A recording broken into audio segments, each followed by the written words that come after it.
Hello. Well, everyone, and welcome to Ring of Dreams. Here we are, ready to go. Hope you guys enjoyed that little bit of Metalachi. As it's actually a cool little. You should Google it or YouTube it. They actually have some really cool covers. But I thought I would do that. So, hope you enjoyed that, Hayden, as you sit on the sidelines and root your kid on. Yeah, I didn't know it was a thing either until I started looking because I found the video and was like, man, I need some good tune to put with this, and found that. So there you go. There you go. Now you can. All right, guys. Oh, okay. They did play it. Okay, cool deal. All right, guys. Well, welcome to Ring of Dreams. First of all, thank you to Alex Smiley Place for the 38-month resub, and Jensen Cussin for the 28-month resub, and for the follow from Connor. Thank you. We're going to have a good night tonight. We'll see how long it takes. We've got what I believe is going to be a very stellar show today. I do apologize, though, for the intense lighting on my face. I don't really know why it's like that. It wasn't like that when I tested. This is a new webcam, so I didn't really get to test it because I just got it yesterday evening or afternoon. So that's why. That's why it looks like that. It's a little bit bright. Yeah, I got the interrogation lighting going, so it wasn't like that when I tested it yesterday. So I'm not really sure what the deal is. Actually, I wonder if it's because my other computer monitors aren't on. Because I've got 3 monitors here, and I've got another 3 up here that I use for work, and them not being on is probably the problem. But I'm not going to mess with that. Okay, cool deal. Let's go ahead and kick this thing off, and 6 monitor. 6 monitor. And I actually have 2 others that just aren't plugged in. One of them that's plugged into my Super NT. Casey hates it. But since it's confined to my office, she doesn't really get to say anything. This is the final stream for this wonderful computer that served me well for the last 6 years. Well, hopefully the last, assuming my new one works. I didn't want to set it up yesterday afternoon and lose everything and have to rebuild everything. So let's get to it. Ring of Dreams 9. I can't believe it's been 9 damn ones of these. All right. What is up first? This burp that's stuck in me is up first. It's not going to be up first. It's going to just burst forth in a minute. My apologies. All right, so we've got a segment first. So, well, these are some Death Row motherfuckers, or at least one of them is. Death Row, the end of a rope. Hey! Thank you for the follow, Jordy Jordo. All right, so let's see what's going on. I don't know if I should know who the 2 people on the left are, but I don't. And CJ Thorpe is the individual on the right. So let's go ahead and see what's going on here. As always, yeah, we all lost points already. As always, we start with a click. Static covering the screen. A play symbol appears in the bottom right-hand corner. We're on Death Row. We have a creak. We have a crack. The sound of creaking and cracking echo as something swings back and forth. We open cold at 2 of Ares' army who stand guard, one of them taking a moment to use a long spear to move something above their heads. Now, I don't like this already. So I assume these 2 guys are Ares' army. Are they going to kill little CJ Thorpe here? Hasn't he had enough? Prisoners soon start forming a crowd coming from all kinds of directions. Some of them are wounded from the raid last week. Some we've not yet met, and others are faces we've come to know. They're all looking up. None more so than C.J. Thorpe. He holds his back in agony, shaking his head. A large black man with the word prophet, which we can see up here, tattooed across his midsection, approaches, standing beside Thorpe. They done fucked up, he mutters angrily. Prophet ain't standing for this shit. It's a warning, Thorpe reminds him. If you're a member of the uprising, this is what happens. Okay. The coyote slowly begins to walk away, leaving Prophet to stand looking up just like everyone else. We follow the angry face of CJ as he re-enters the cell block, halted by a face he loves to hate, Max fucking Meadows. The warden. Ooh, the warden. Back to your cell, prisoner, he growls at him, pointing back inside. Okay. So this is the fallout from Ring of Death. Thorpe says nothing and hobbles along doing as he's told. Meanwhile, the camera pans back to where the inmates are looking up. Who is it that is, I'm presuming, hung there? It wasn't C.J. Thorpe. Oh, another creak, another crack. They're looking at the body of the Red Hood himself. Outfit torn to shreds, hung and swung by the army of Zeus. A message to the uprising caved into his now bare chest traitor. Hot damn, what a start. What a start. Mac, we got so much here.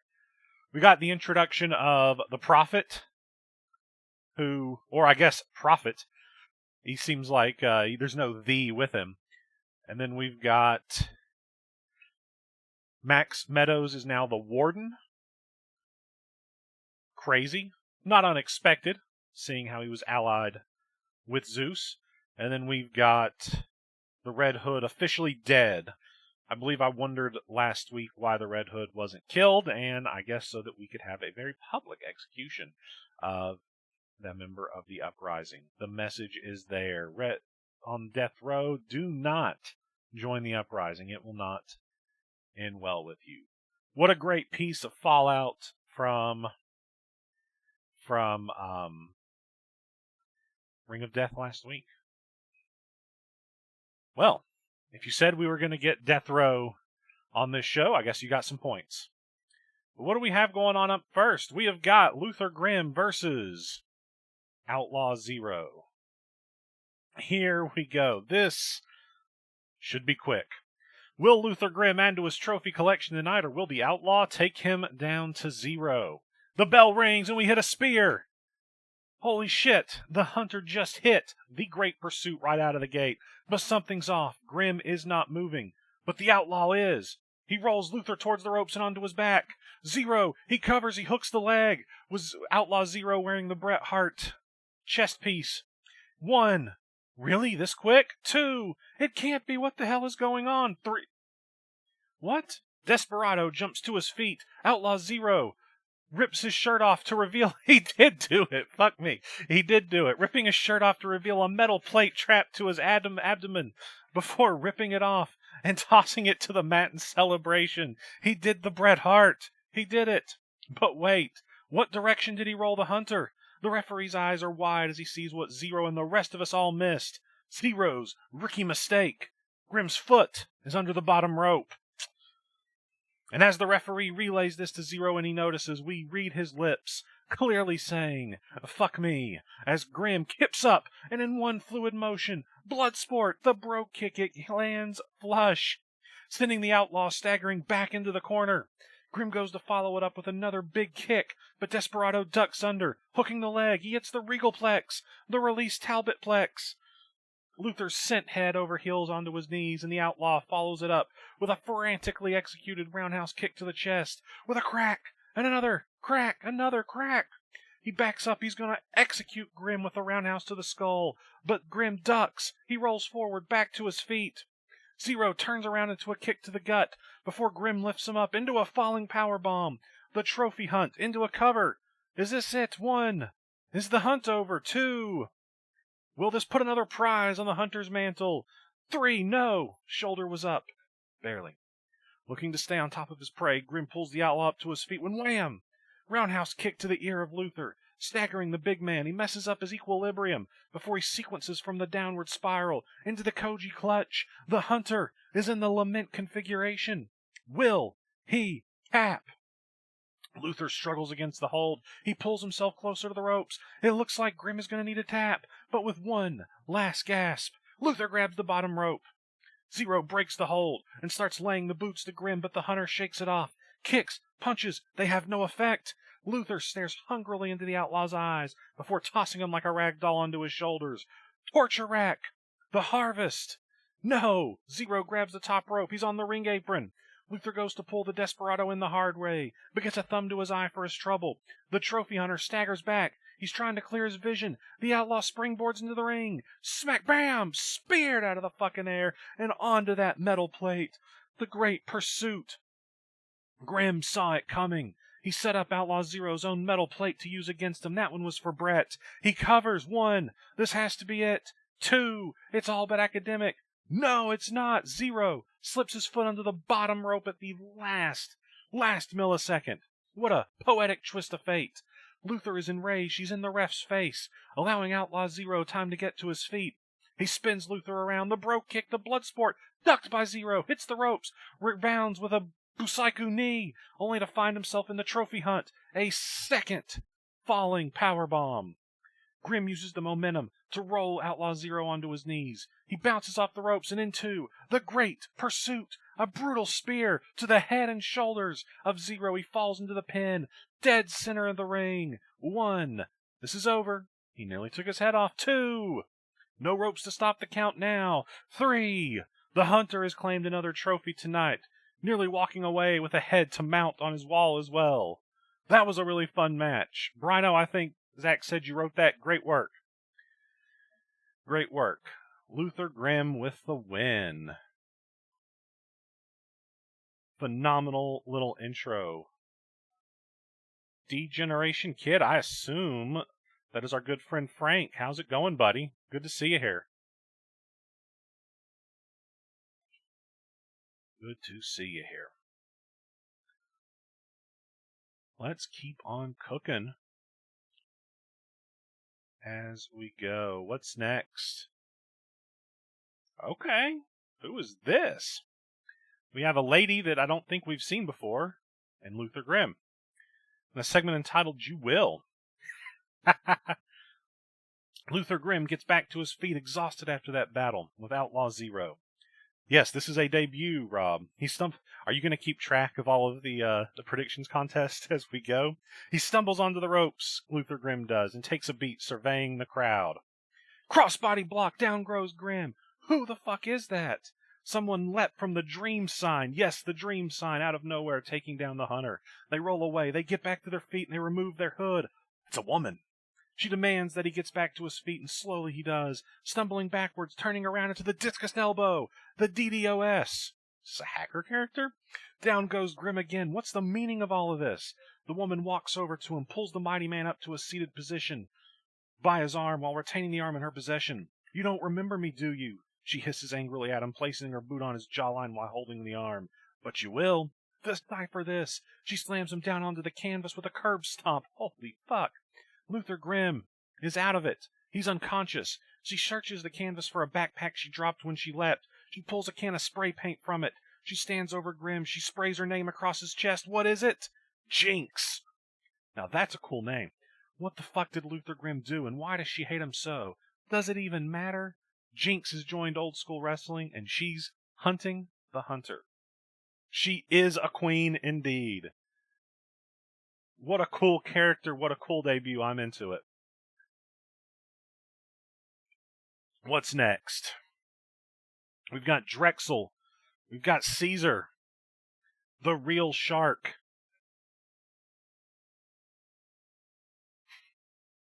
Here we go. We're in Club 40. They're in the red light district, and it is buzzing, folks. In Club 40, Caesar XL sits in the back room surrounded by his goons. Trademark cigar in mouth, he plays a hand of cards, chuckling away. Suddenly, the door bursts open and in walks a familiar face. It's Drexel. The goons in the room immediately stand up, pulling pistols and pointing them in his direction. Caesar doesn't even make eye contact at first, he just shakes his head. And what have I done to deserve your presence? XL says with a sigh. You come to boggle my mind with your increasingly ridiculous dialect. Got him. Drexel scoffs and nods. Almost as suddenly as he erupted into the room, all the guns in it are turned on Caesar. No! It's a coup! The big man's mouth gapes, the cigar falling from it on the table. He looks stunned. Drexel cockily walks into the room with a swagger and pulls out a seat, sitting down. It's funny, isn't it? Drexel replies, sounding entirely different than we've come to learn. Yes, drop it! Drop the accent! All it takes to fool the fucking narrow-minded is talking like an idiot. The change in tone shocks Caesar. Do you know what I've been doing for a very long time now, big man? He asks, reaching out to grab Caesar's whiskey and taking a sip. I've been convincing the world that I didn't exist, just like the devil. Downs the entire glass. No one saw me as a threat. Why the fuck would they? That fucking idiot Teddy O'Toole paid me handsomely, like some kind of fool, and I've been making moves to consolidate my position. Actually, to enhance it. Big change here. I love it. Caesar looks around at his once trusted army of men. They don't work for me anymore, do they? He asks with a shake of his head. Drexel smiles. No, this place isn't yours either. I'm taking everything, Caesar. I saw O'Toole killed Druitt, and I knew by convincing him that he worked for me, I could make credits. I put those credits to use and made a deal with Zeus. Your little den of iniquities belongs to me now. It's going to be called the Shark Tank. Gambling, loans, debt collection will do everything you did, but better. Excel stands up, knowing he's been beat. Okay. The guns follow his every movement, which makes him chuckle. He walks over to Drexel, passing him on his way to the door. Well played, amigo. Well played. Drexel smiles and says, see him out, boys. So we cut away. Look at that. Look at that. Beautiful. Beautiful Drexel. He played everybody. He is much smarter than we appear to know. I wonder if we'll find out more about Drexel as the time goes on. No more Club 40. Now we've got the Shark Tank. Love it. Love it. I wonder if Drexel will stop looking like he does. Drexel the Shark. Drexel the Shark. There it is. Yes, Drexel the Shark. That's great. It's a deep cut. Deep cut. Look at this. We've got ourselves a match. Or is this a match? I don't know if it's a match. It is not a match. Maybe it is. We'll see. It looks like a match. Armin Fidel versus Manfred Kurz. Manfred Kurz stands opposite Armin Fidel, a scowl etched onto his face. I think he's always got one. He's furious. I found my people, he roars across the ring. And I want them back, you son of a bitch. Fidel just smirks. This is the match. The bell sounds and Manfred storms at him, leaping into a massive right hand that thunders Fidel back to the corner. Wham, wham, wham, right hands follow as Kurz unloads on the Vixen. He pulls him out and tosses him straight over the top rope. Armin hits the apron, chest first on the way down. Dean wrote this. But that's the least of his worries. Here comes the Night Haunter. Double axe handle off the ring apron. Down goes Fidel. Kurz pulls him straight back to his feet, steps inside, and he whips him into the steel steps. But no! Armin sidesteps. He sends Manfred Kurz thundering through them instead. The fan boo. The one fan boos. The fans boo as the devil takes off his suit jacket and slowly begins undoing his cufflinks. Kurz is on his knees as Armin picks up the disjointed steps and slams them across his back. He tosses them aside and grabs his arm, pushing aside the bottom half of the steps and placing it down the gap between the ring post and the steps themselves. With a devious smile, he backs up. Running kick onto the steps, crushing Kurz's arm. Jesus Christ. He recoils in agony. He might just have a broken arm. Fidel kicks the steps playfully for good measure, smiling as the audience blew. I can't say the word boo, apparently. He pulls Kurz from his mire and drops him chest first on the speaker, watching him as he falls to his knees. The Duke pulls back on his hair, standing over him, looking down at him like the devil himself. They're not your people anymore, he says with a grin. Forearm face wash. He's vile. He's fucking vile. The crowd are on their feet in disapproval as he steps away, raising his arms to their displeasure. He's loving every moment of being vilified. This man is so usually full of charm, but tonight he's reveling in their misery. Wait a minute. He knows the sounds of their screams drives Manfred Kurz crazy. There's no peace. Not here tonight. He's making damn sure of it. Fidel pulls Kurz and runs him back first to the ring apron. He whips him around and slams him back first onto the speakers. He slides into the ring. He sprints across it. The arrow of lust and perversion. The suicide dive straight through the ropes, into Kurz, and into the fucking speakers. We get a pop. We get a crackle. We get a hiss. It's Rice Krispies up in this bitch. The Duke of Desire gets back to his feet. He pulls Kurz with him, but Manfred pushes him away, dropping to a knee. Have you had enough? Armin smarmily asks. Would you like me to put you down, little dog? I want, Kurz says breathlessly. He stands. My people! His eyes narrow. Running discus clothesline. The Bleak's blade. He almost takes Armin's fucking head off. Back! The crowd erupts. Kurz picks Fidel up. A slap across the chest. He rips at his fucking shirt. A chop. Bare-chested fucking chop. Machine gun chops. The crowd are in an uproar as he chops Fidel back to the ring apron, reddening his brown chest with the ferocity of those chops. The Duke rolls into the ring. He's crawling away. He's trying to escape, but the Night Haunter stalks him. He stomps at his legs. Fidel keeps crawling. He stomps at his chest. Fidel recoils in agony. Kurz crouches in front of him, looking him dead in the eyes. He pops up, runs into the ropes. Basement drop kick to the jaw. He could cover. He could try and win. But this isn't about that.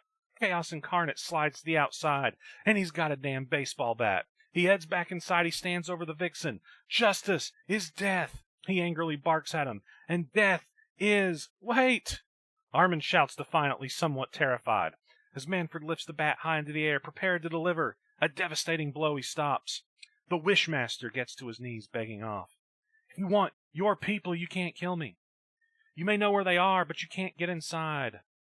Not without me. Low blow! Low blow by the snake!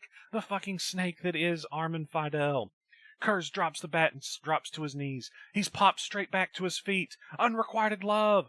A spinning powerbomb into a murder fucking backdrop. Down goes the Haunter. Down goes Kurz. The grin on Armin's face. It's sickening. He covers. The first cover of the match. 1, 2, 3. The bell sounds and this one is over. Armin Fidel wanted to create the most disruptive of atmospheres for Manfred Kurz here tonight, and he succeeded. The crowd have been baying for the Duke of Desire's blood. Manfred Kurz rolls away, creating distance between both he and Fidel. This one is not over. One might say that Manfred Kurz was too trusting tonight. I assume, yes, we're going to continue on with these two because it is not over. Come see for yourself is the name of this segment. Phenomenal little match here. Armin gets back to his feet. He's clicking his fingers. Almost immediately, men in suits begin trundling. You don't see that word every day. Out of the entrance area and up the steps towards the ring. He's smiling the whole time as they enter, standing in a wait of instructions. Manfred stirs. He's seated in the corner. I get it. Fidel says softly, I'm not a monster, Manfred. I know you need a villain and want that to be me, so I'll become it. I do that, don't you know?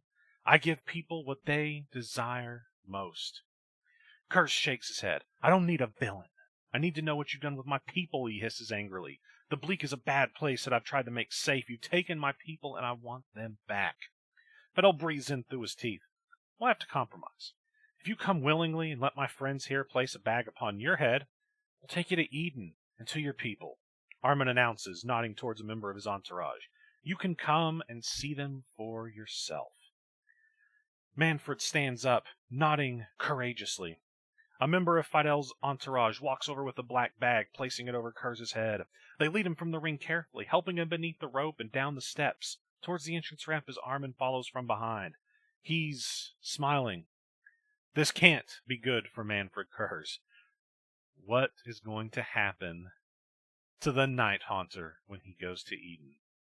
I think we'll have to wait and find out. What the fuck is that? Look at that guy. All right, look at that. That is a cyborg killer with a pair of yellow nipples. Segment is entitled, I think it's Tech. I think that's T-E-C. Could be T-E-O. I think it's T-E-C, though. We're in the workshop. Tech, okay. We're in the home of Hephaestus. The creator stands in the middle of his workshop with hands on his hips, looking around. Something irks him. Tonight's a big night, and he knows it. He walks over to the corner where a large robot stands with police written on it. You can only assume it was created with the Arcadia Police Department in mind. That's a text. The creator picks up a tool and starts connecting a few wires. For your own good, I'm going to have to create gaps in your memory, he says, modifying the currently powered down robot. I'm sorry, Tech, I had such high hopes for you. When he's finished, he places a tool down on the table and he takes a breath. Hephaestus goes back to Tech, opening a small compartment and entering some information on a small keyboard. I've set the timer to power you up in 24 hours, he says, almost gushing with pride. I've set your primary objective as Jackson Cade in the Arcadia Police Department. Okay. You'll find them and hopefully find the answers you're programmed to find. Very, very interesting. Very, very interesting. He is coming for Jackson Cade. And yes, Rhino, we'll talk about that in a second. He puts his hands on his hips and he walks away, heading towards the door. With his hand on the pull cord light switch, he takes a moment to think and a final moment before he leaves. They'll come for you, he admits sorrowfully. I'm sorry for that. Just know that I love you. I put love into your creation, Tech. The truth is out there, and you have all the tools to find it, so please, find it. We click and cut away. Yes, Brino, I kind of had the thought that his brain might be human, that this might be a human brain put into some sort of cyborg, but I have a feeling we're going to get to find that out as time goes on, because Hephaestus talks to him like there's more to him than just being a simple creation, especially since creating gaps in your memory. Very, very interesting. Tech should be fun. Yes, I'm assuming that this might be Jackson's mystery partner for Double Tap. That'll be cool. What's up next? Oh, look at that. Gemini versus Capavio. Before Gemini can turn her attention to the conflict between Blacktooth and Kaiju Chiba, Gemini must first find a way to fight off a skull looking to extinguish her as she takes on Capavio. Yeah, let's do it, Dawson. Let's see what happens. Capavio is in no mood to mess around as he charges at Gemini, but Nature's Delight narrowly avoids disaster by sidestepping the skull, watching him run towards the corner instead. Capavio stops himself from crashing against the turnbuckle, turning his attention back to Gemini, who sends him colliding with the turnbuckle all the same, courtesy of the dropkick. There's that burp. Nature's Delight backs off for a moment, not quite ready to fully engage with Capavio in the hopes of finding some other resolution.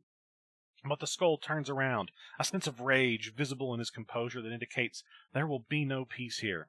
That's when he charges at Gemini once more, only for the Wildflower to duck a high kick by the skull, who sweeps her off her feet instead, sending her down to the canvas. Capavio lays into the fallen Gemini with some hard kicks while she's down, shouting at her for her failure to accept his lessons before kicking her right in the head. Turning the Wildflower over like a wilted leaf, Capavio jumps in for the cover and gets a 1-2, but no! Gemini's light is far from extinguished as he kicks out. But Capavio doesn't give her room to escape, bringing her back to a vertical base before doubling her over with a kick to the gut. He grabs Gemini's arms, pulling her up for the Tiger Bomb. Cruelty, but no! Gemini uses the swing of the momentum in her favor, twisting her around before dropping the skull to the canvas with a reverse DDT. 2 sides is what that's called. Gemini almost seems shocked she pulled it off, but she goes into the cover and gets a 1, a 2. No! The fight goes on as Capavio kicks out. The skull quickly gets back to his feet as Gemini backs away, but is quickly overcome by a flurry of right hands by Capavio. He sends Nature's Delight reeling towards the corner, setting her up for a corner lariat, but Gemini dodges it in the nick of time. A top rope enziguri takes Capavio right off his game. As Gemini climbs the ropes, walking along the top while holding the hand of the skull, she leaps into the Hurricane Rana. Rough hike, but no, she gets a rough landing. Capavio nailed her with a last-second powerbomb, nearly taking the air right out of her in the process. With that, the skull turns his attention to the corner, where he sees his satchel, gotta have a satchel, laying on the canvas beside the ring post, knowing full well what's contained within. Oh yeah, he was picking something up. He heads over to retrieve that object. It's a root from the groves. He stares at the root before turning his attention back to the Wildflower, who's back on her feet, rushing full speed ahead at the skull. The momentum sends both competitors over and to the floor outside, but the skull gets back to his feet first. And he's got bad intentions with that root still in his hand. He approaches the Wildflower as she starts to get back up. He wraps the root around Gemini's throat. He's choking her out, perhaps making good on his promise to blot out the light of Gemini. But the Wildflower starts fighting back, tugging away at the root as she tries to get back up to her feet, before rushing forward, or backward, sending the skull spine first into the ring post. Capavio is forced to let go of the root as he falls back, and that gives Gemini a chance to pull the root off before rolling back into the ring. The skull slides in behind her, but as he gets to his feet, he's met with 2 right knees to the face. The snapshot! Gemini goes into the cover. 1, 2, is that it? 3, it is! Gemini fights off the darkness at Ring of Dreams and takes a win over Capavio in the process.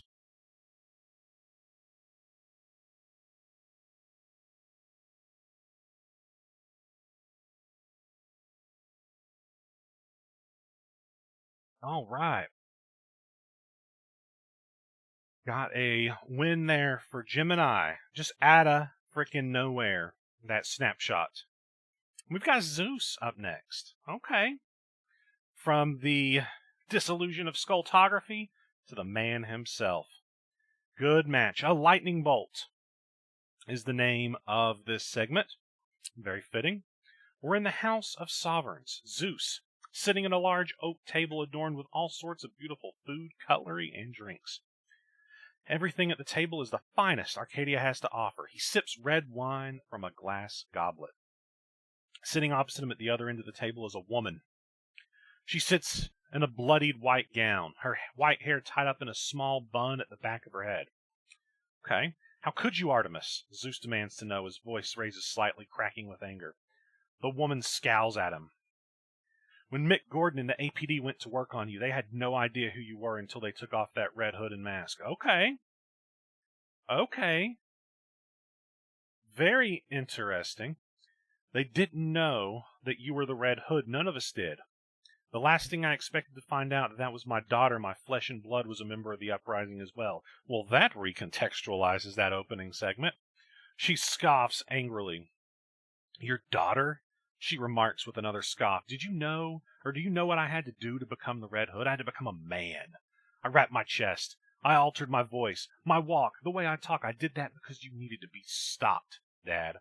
There's a thunder in his eyes, a rage. Zeus takes a deep breath to stop himself from exploding and angrily takes another sip of wine. Stopped? You say? He mumbles. You're a fucking dictator. Artemis roars at him. Mom died because of you.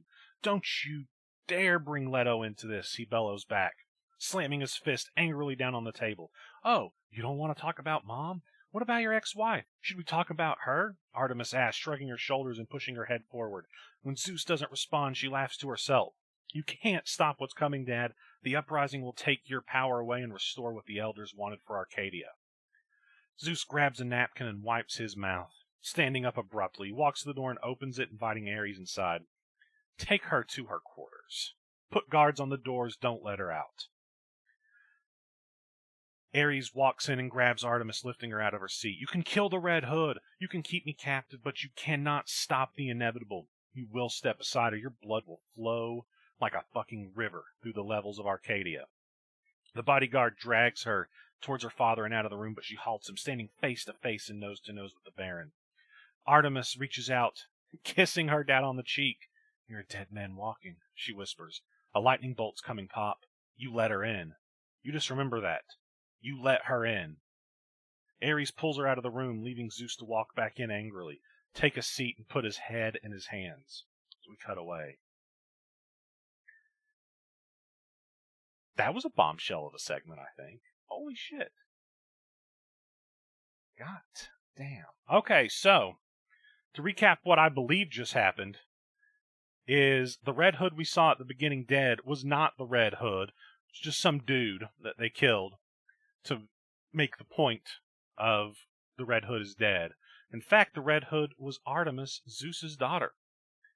And Artemis wants to bring down Zeus. And I think there's some good stuff here at the end, saying, you're a dead man walking, a lightning bolt is coming, you let her in, you let her in.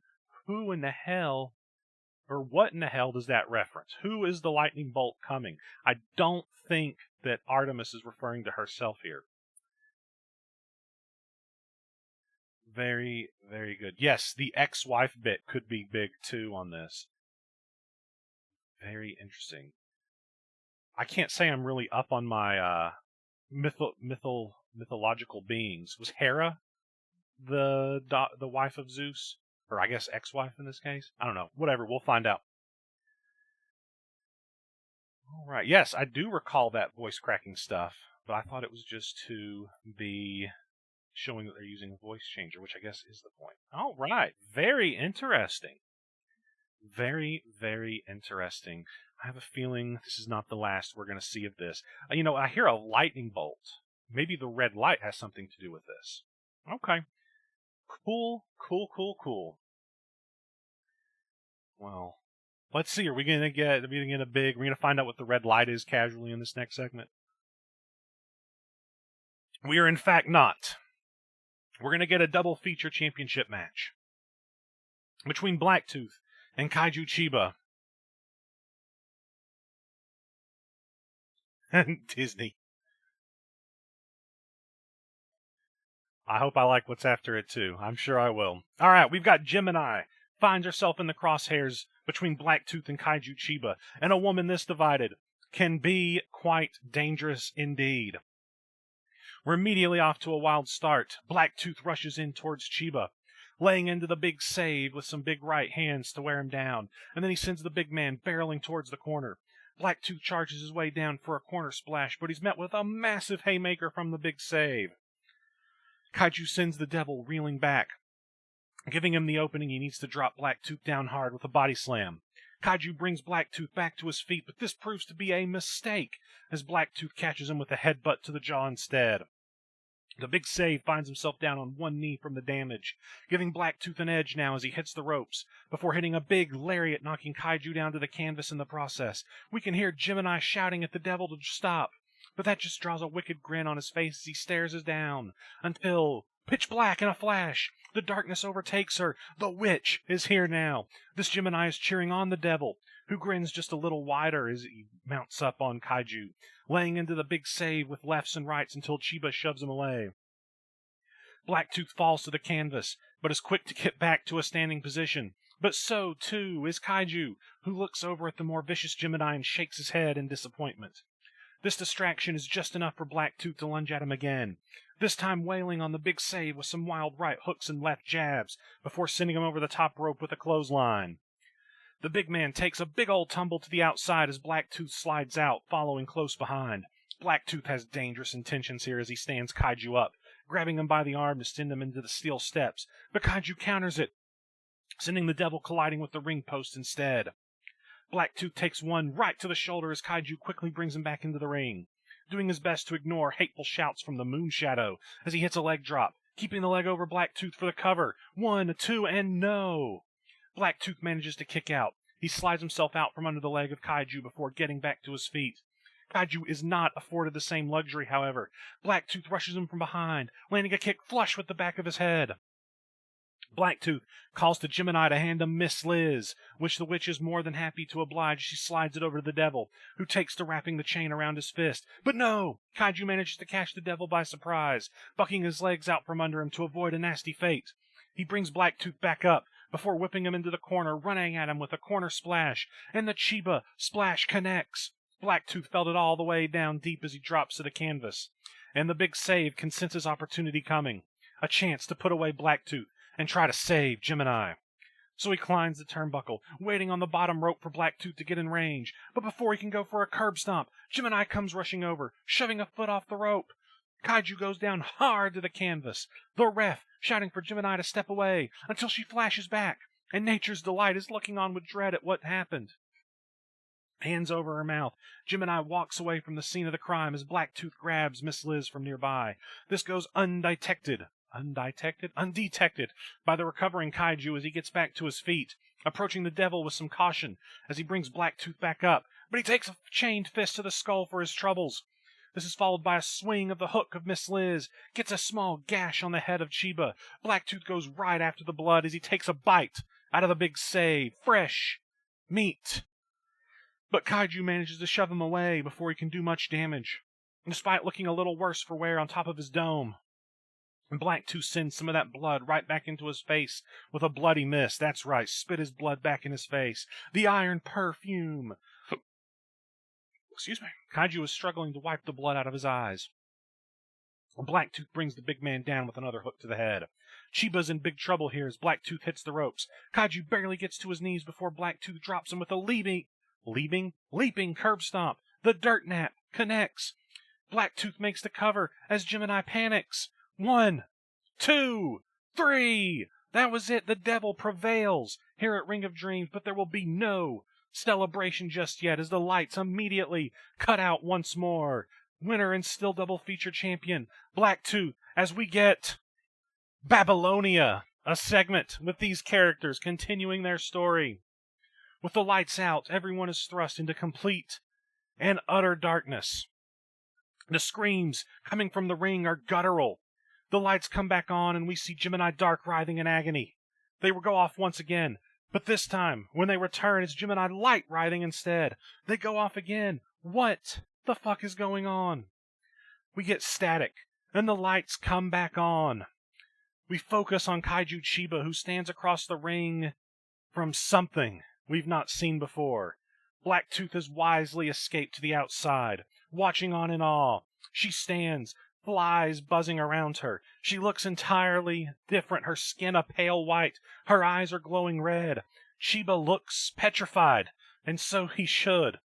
Gemini, all right, creepily slinks over to him, her pink and black attire flowing as she does. She sniffs him, smirking, a long, venomous-looking black tongue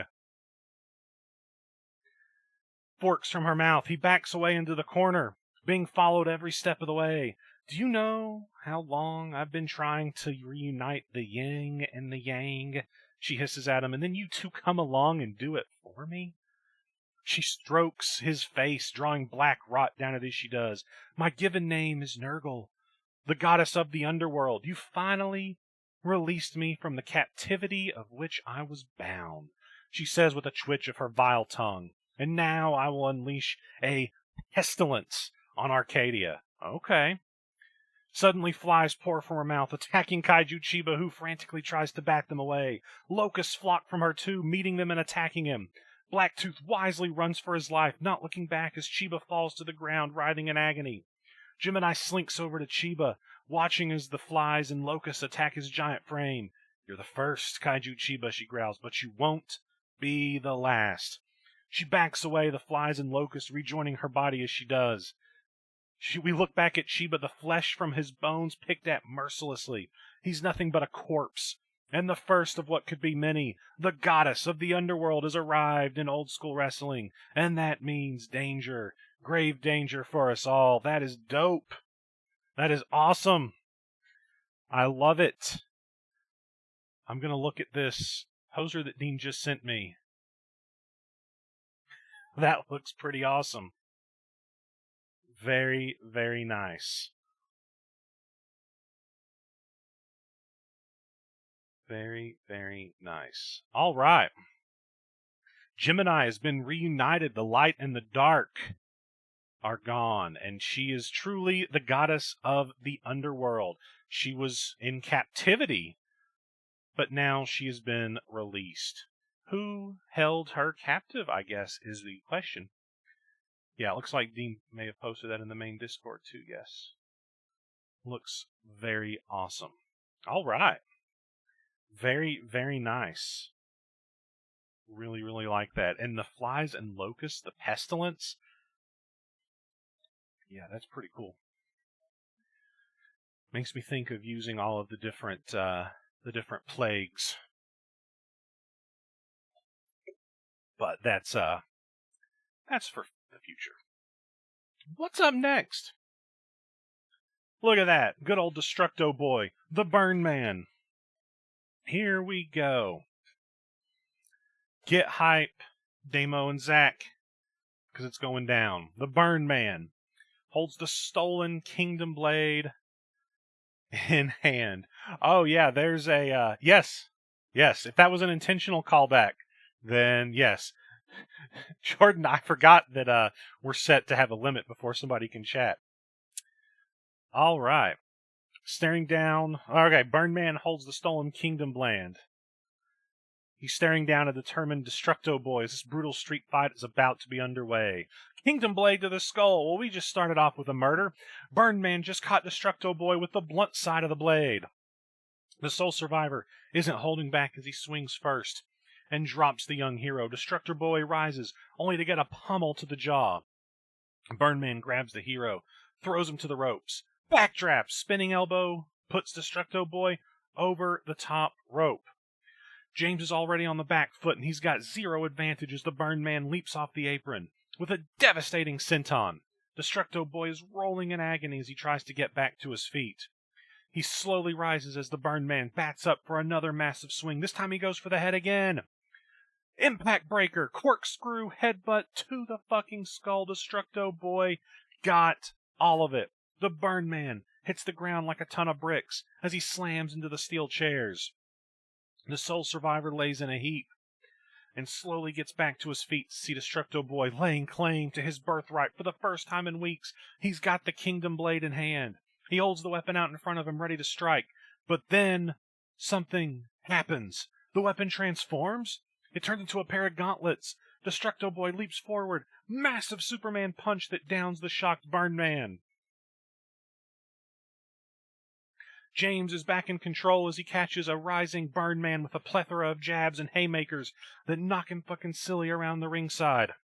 A harsh uppercut sends him stumbling right into the speakers before leaping forwards with a massive right hook that bounces Burn Man's head off of the fucking speakers.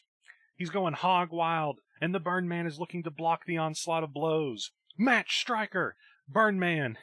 almost said Matt Striker. Burn Man ducks a haymaker and swings Destructo Boy with an STO. His head goes through a fucking speaker. Man, them damn speakers. They're getting some action tonight. Burn Man throws himself away from himself. Watching as Destructo Boy's gauntlets turn back to the Kingdom Blade before running forwards with a knee to the temple of the rising hero. Destructo Boy is knocked back to the ground, and Burn Man grabs his waist, lifts with a gut-wrench powerbomb to the apron. He rolls Destructo Boy back into the ring. I don't know why I lost it. Before throwing the Kingdom Blade in after him. He looks under the ring and grabs a baseball bat. He slides in after the young hero and swings at will. Destructo Boy rolls out of the way. He grabs the Kingdom Blade and blocks a barrage of wild bat swings from Burn Man. He slips behind Shinebreaker, the backdrop driver to the Burn Man. The Mummy lands head first. He looks worse for wear. Destructo Boy out of the ring to grab his own assortment of tools. He throws in a table. He grabs 2 more items obscured from our vision. As he slides into the ring, he sets up the table and he begs the Burn Man to stand. Just as the Arcadian Mummy is to his feet, he looks ready to pounce. Splash! Whoosh! Destructo Boy just lit the fucking table on fire. The Burn Man backs away in fear as this villain's kryptonite has entered the fray. It is on fire. James hits the ropes and flies with a springboard dropkick that slams the Burn Man into the corner turnbuckle. A rising knee catches him in the jaw, and Destructo Boy nails him with the pommel of the Kingdom Blade. He looks at the table and back to the Burn Man. He knows what he needs to do. Irish whip to the table. The Burn Man slides beneath on sheer instinct. Destructo Boy slides after him, only to get grabbed up by a waiting Burn Man. Half Nelson suplex. He rolls through. Another half Nelson. He throws Destructo Boy through the goddamn table. Ashes to ashes. The hero hits the ground in a heap. He rolls away from the smoldering remains of the fire. Burn Man looks almost sorry for what he's done. As he advances towards Destructo Boy and forces him to his feet, he locks in the half Nelson one more time, and he goes for dust to dust. No! Destructo Boy is the lighter. He just lit one of the Burn Man's bandages on fire. Dick move, Destructo Boy. The Mummy rapidly pats his face to put out the flame. Destructo Boy hits the ropes and comes flying back, leaping elbow to the jaw that rocks the Burn Man. Destructo Boy nails him with the Kingdom Blade and drops him to a knee before hitting the ropes again. Final Spirit, the rock bottom. The Burn Man lands back first on the smoldering remains of the table. Destructo Boy covers. 1, 2, and 3? Yes, 3! The match is over. Destructo Boy has won. But he doesn't leave the ring as the Burn Man slowly begins to rise. Great match. Here we go. Let's keep it going. Like Me is the name of the segment. As the dust clears, we're left with an intense stare down in the center of the ring. The Burn Man stands across from Destructo Boy. The hero hauls up his reclaimed Kingdom Blade and levels it at the Burn Man, his eyes burning with an unmatched intensity. Why? Silence. Why are you trying so hard to stop me? Why do you think you should make decisions for me? Just because you got hurt? Because you're scared? I need to fucking know. The Burn Man remains silent, mouth quivering as he finally finds the will to speak. I just wanted to protect you. Shut up! Destructo's voice is thunderous as he shouts the Burn Man down, watching as his supposed villain backs away almost in shame. Destructo Boy keeps a tight grip on his blade as he shakes his head, turning to leave when the Burn Man finally pops up. You want to know why? Tell me! Because you aren't ready to be a hero, because you need to stay safe so you don't end up dying. No! So you don't. The Burn Man's voice chokes up, trying to maintain composure before he finally breaks down, pain tears streaming from his eyes. As he looks at Destructo Boy, his voice going quiet. So you don't end up like me, Faith. His voice quivers, the usual ragged tones softening as much as they can as he says James' name. His son's name. I didn't know you were alive until you appeared in Doom's lab. I thought you were gone. But when I saw you were alive, I couldn't just leave you alone. I need you to stay safe. Please, please, just let me save you from a fate like mine. I love you and I wouldn't be able to forgive myself if I lost you. Destructo Boy is stunned silent, eyes welling up with tears of his own, before he simply lays the Kingdom Blade down in the ring. He doesn't run up to his father, he doesn't embrace him. He simply leaves and heads up the ramp as the Burned Man watches from the center of it. It's silent in Olympus. Okay.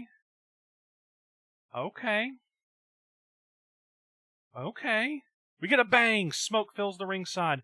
Masked men appear out of nowhere and grab Destructo Boy. What? He's outnumbered and he can't fight back. Dad!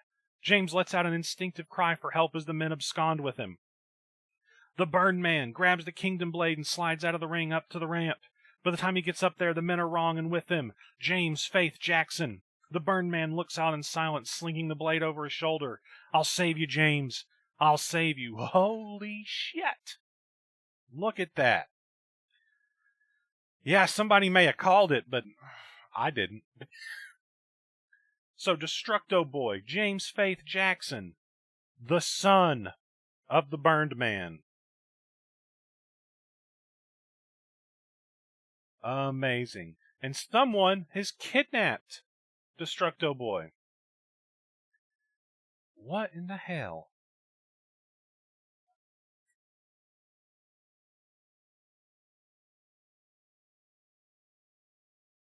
Okay.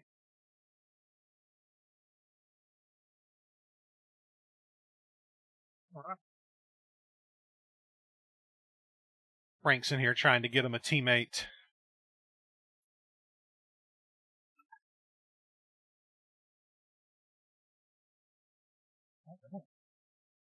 What a hell of a show thus far. Dean was right in saying all killer and no filler on this show. For sure. Every segment has been fire. This was a Dawson segment, right? I think so.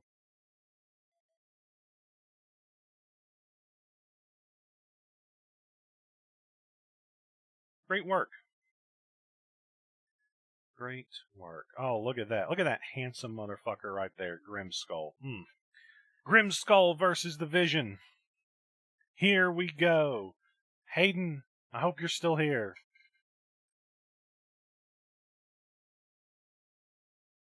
Another story match. Dean wrote this one. I love a good story match. The trials of the Prism finally conclude here tonight. Grimskull must fight Vision in a match, blindfolded. They both stand amicably opposite each other in the middle of the ring, Grimskull reluctantly pulling a blindfold from his tattered pants. Carefully places it over his eyes and ties it at the back. Are you ready? Vision asks calmly. Grimskull grunts at him in response. Very well. The bell sounds and Grimskull immediately begins swinging wildly, striking thin air with blow after blow. He stumbles across the ring like a drunk, trying to land a punch. Vision smiles, sidestepping, dodging, and stepping backwards at will. Sight wasted on those who can see, but our blind is still wasted. He reaches in, he grabs Grimskull into a side headlock, twisting and turning, finally being run off into the ropes by the Preacher. Vision comes back, ducking a wild clothesline attempt with a drop to the knee. That drop knee lands him behind, and he scoops Grimskull up, planting him with a backdrop. He covers, one but a kick out. The Awoken gets back to his feet, grabs the Preacher by his head, scooping him up and slamming him into the corner, straight into a tree of woe. Grimskull naturally panics, receiving kick after kick to the sternum as Vision unloads on him. He tumbles from the corner onto his head, rolling away in agony. Both slowly get back to their feet, the Martyr again swinging wildly. He's desperate to land a shot, but Vision doesn't get caught. The Third Eye pulls him in and straight into the snap suplex. He swivels the hips, pulling Grimmy back up, but Grimskull blocks it. He scoops him up. The Michinoku driver, he nailed it. Grimskull covers as best as he can, but he can't hook the leg. 1, 2, and a kick out. He gets back to his feet, demanding that Vision meet him there. The Awoken slowly stumbles up, The super kick. Lesson. No. Vision sidesteps and kicks him beneath the knee. Feel my presence, he demands. Feel what you cannot see. Hear what you cannot see. Now that just pisses the martyr off, and he storms forward towards the voice. Flying headbutt, the prayer. No, he got nothing but air. On his knees, Vision pulls him up. The hello darkness, the standing dragon sleeper. Grimskull tries to fight, but he just flails against the blindness. Blindness. He tries running backwards, but they only hit the ropes and spring forward. He flips him over his head. Vision lands on his feet. Grimskull lands on a knee, looking around frantically. The Busaku knee, running knee from Vision, straight to the fucking skull of Grim. He covers. 1, 2, 3, no! Kick out. Grimskull kicks out. And that pisses Vision off. He didn't expect that much of a fight from the preacher, and gets back up, dusting himself off. He heads up to the top rope. A shot in the dark. The frog splash. Grimskull kips up with his head detached. What? Peace and love. Grimskull, mace skull to the fucking head. What? He kills it with fire, with his head. Vision bounces away. He rolls to the outside. Grimskull hit the Hail Mary, placing his head his head back on his neck. Now he needs to find the body to cover. The preacher stumbles around trying to find where Vision rolled to upon impact, but he can't. He doesn't even know Vision's rolled to the outside. The third eye has a chance to recover and does. He slides back into the ring and catches Grimskull as he stumbles. Double, thumbs to the eyes, the takedown. Vision's out of bounds. Submission. Vision has the blind spot locked in. He's pushing the blindfold into the eyes of Grimskull. He puts all of his weight on him. The preacher kicks him off somehow. Vision rolls away, gets back to his feet, meeting them in the middle of the ring. They meet. Thunderous right by the martyr. That one connected. Thunderous left by Vision. They both start brawling. They fight back and forth, shot after shot. Grimskull, though, wins the battle, fighting Vision back into the ropes. He whips him across the ring. Prayer, the flying headbutt. It connected this time. How? How did he do that? A massive grin comes across the face of the preacher. Hang on a minute. He walks straight over to Vision and pulls him back to his feet. What? What's this? Can he see? He flips him a middle finger. He runs him into the corner. Vision flips ass over head straight into the corner turnbuckles, landing in a heap on the floor. Grimskull isn't blind at all. He may have a blindfold on, but he can see. How the fuck can he see? He backs up. He runs. Martyr! Cannonball into the corner. Cannonball to Vision. What the fuck is going on? The Slum God gets back up. He's laughing away. He's been playing Vision this whole time. He's been playing us. He pulls Vision back to his feet. Third eye blinded. The double knee facebuster. Vision's own move. He nailed Vision's own move. And Grimskull takes the cover. 1, 2, 3. What? Grimskull has done it. How in the actual fuck has he pulled this off? He was blindfolded for this entire match, but could easily see at the end. Something isn't right. He sits on the canvas chuckling to himself, looking down at Vision, who rolls away. What now? What's next for these two? We're about to find out. Does Vision... Okay, I'm not even going to speculate. Let's see what happens. Implications. Here we go. The Day I Truly Saw is the title of this segment. Grimskull whips the blindfold off and holds it up against the light. Okay, no shenanigans here. He just reveals that you can see through the actual blindfold. Very classic way of handling that. He crouches down, waiting for Vision to come to, and as he does, Grimskull roars at him. You think you have sight? Flashback. Two men sit opposite each other in a grimy and dirty place. One of them we don't recognize. The other we recognize as Vision, only he has eyes. This is it, Walther, Vision says with a smile. This is the last time we'll be captive. When they come to get us, we'll be free. Flashback, backstory. Hell yes. The other man, who has short black hair, nods in agreement. Oh, excuse me. He's been through war, as evidenced by the scars all over his face. I can't believe we did it. I can't believe we earned our freedom, he replies. Oh shit. Just then, Smee! It's Smee! He's here before them. They're in death row. They've earned their freedom. But we're in the present. What? Grimskull stands to meet Vision, who now gets back to his feet. We used to be friends, he announces. But for a man with such great vision, you never realized it. There's a reason we've been connected. warring his factions for years, Vision. I don't understand, he says in confusion. Who are you? Another flashback. We're at the temple. Vision and Walther kneel in the middle of the temple, a man with no eyes standing behind them, a hot fire poker in his possession. Walther looks at Vision, who looks back with a knowing nod. This isn't a good idea, he mutters, clearly nervous. We shouldn't do this. He scrambles to his feet, panicked. As quick as he runs is as quick as he's blocked off by the third eye. They grab him, dragging him to one side. We gave you the tools to leave Death Row, to earn your freedom, the leader of the third eye says angrily. And the condition of such an arrangement was that you'd both join us. I'm not losing my eyes. I'm not doing it. Vincent! Vincent is Vision's name. Please, we've been fighting together for years. We've survived. We're family. Please don't do this. Vision, or Vincent as we now know him, stands up and walks over to his friends. I'm sorry, Walther, he mutters, grabbing him by the head, but I need to go on this quest. I need to begin my third eyesight. The leader steps forward, placing a hand on Vision's shoulder. You know what must be done, Vincent. Vision nods. Suddenly and abruptly, he grabs Walther by the head and violently nails him with a headbutt that stumbles him backwards. He quickly pulls him in close and drags him over to the molten melting pot that the leader is using for the fire poker. Unceremoniously, without a single thought, he dunks Walther's head into the pot. He screams. The agony is intense. Vision holds him there long enough to burn the flesh from his face before dragging him out and tossing him aside. The third eye roar and clap with approval as the smoldering face and body of Walther bubbles beside them. And in the present, Walther? Vision says with a stutter, is that you? Vision Grimskull grabs him, pulling him close into the double underhook standing position. The shock is so much that Vision doesn't even fight back. You killed me. He groans. They disposed of me like trash, Vincent. They tossed me aside like I was nothing. But somehow I wasn't dead. I should have been, but I wasn't. Peace and love. Headbutt. Headbutt. Headbutt. Another. Just like when. Headbutted. Just like when Vision headbutted Walther before burning his face off. Vision falls to the floor unconscious. Grimskull stands over him. This is the beginning of the end for the third eye. This is just the beginning of the end. Flashback. The body of Walther is unceremoniously tossed into the slums, left for dead in the middle of nowhere. But a man approaches, in a large red overcoat and a cowboy hat.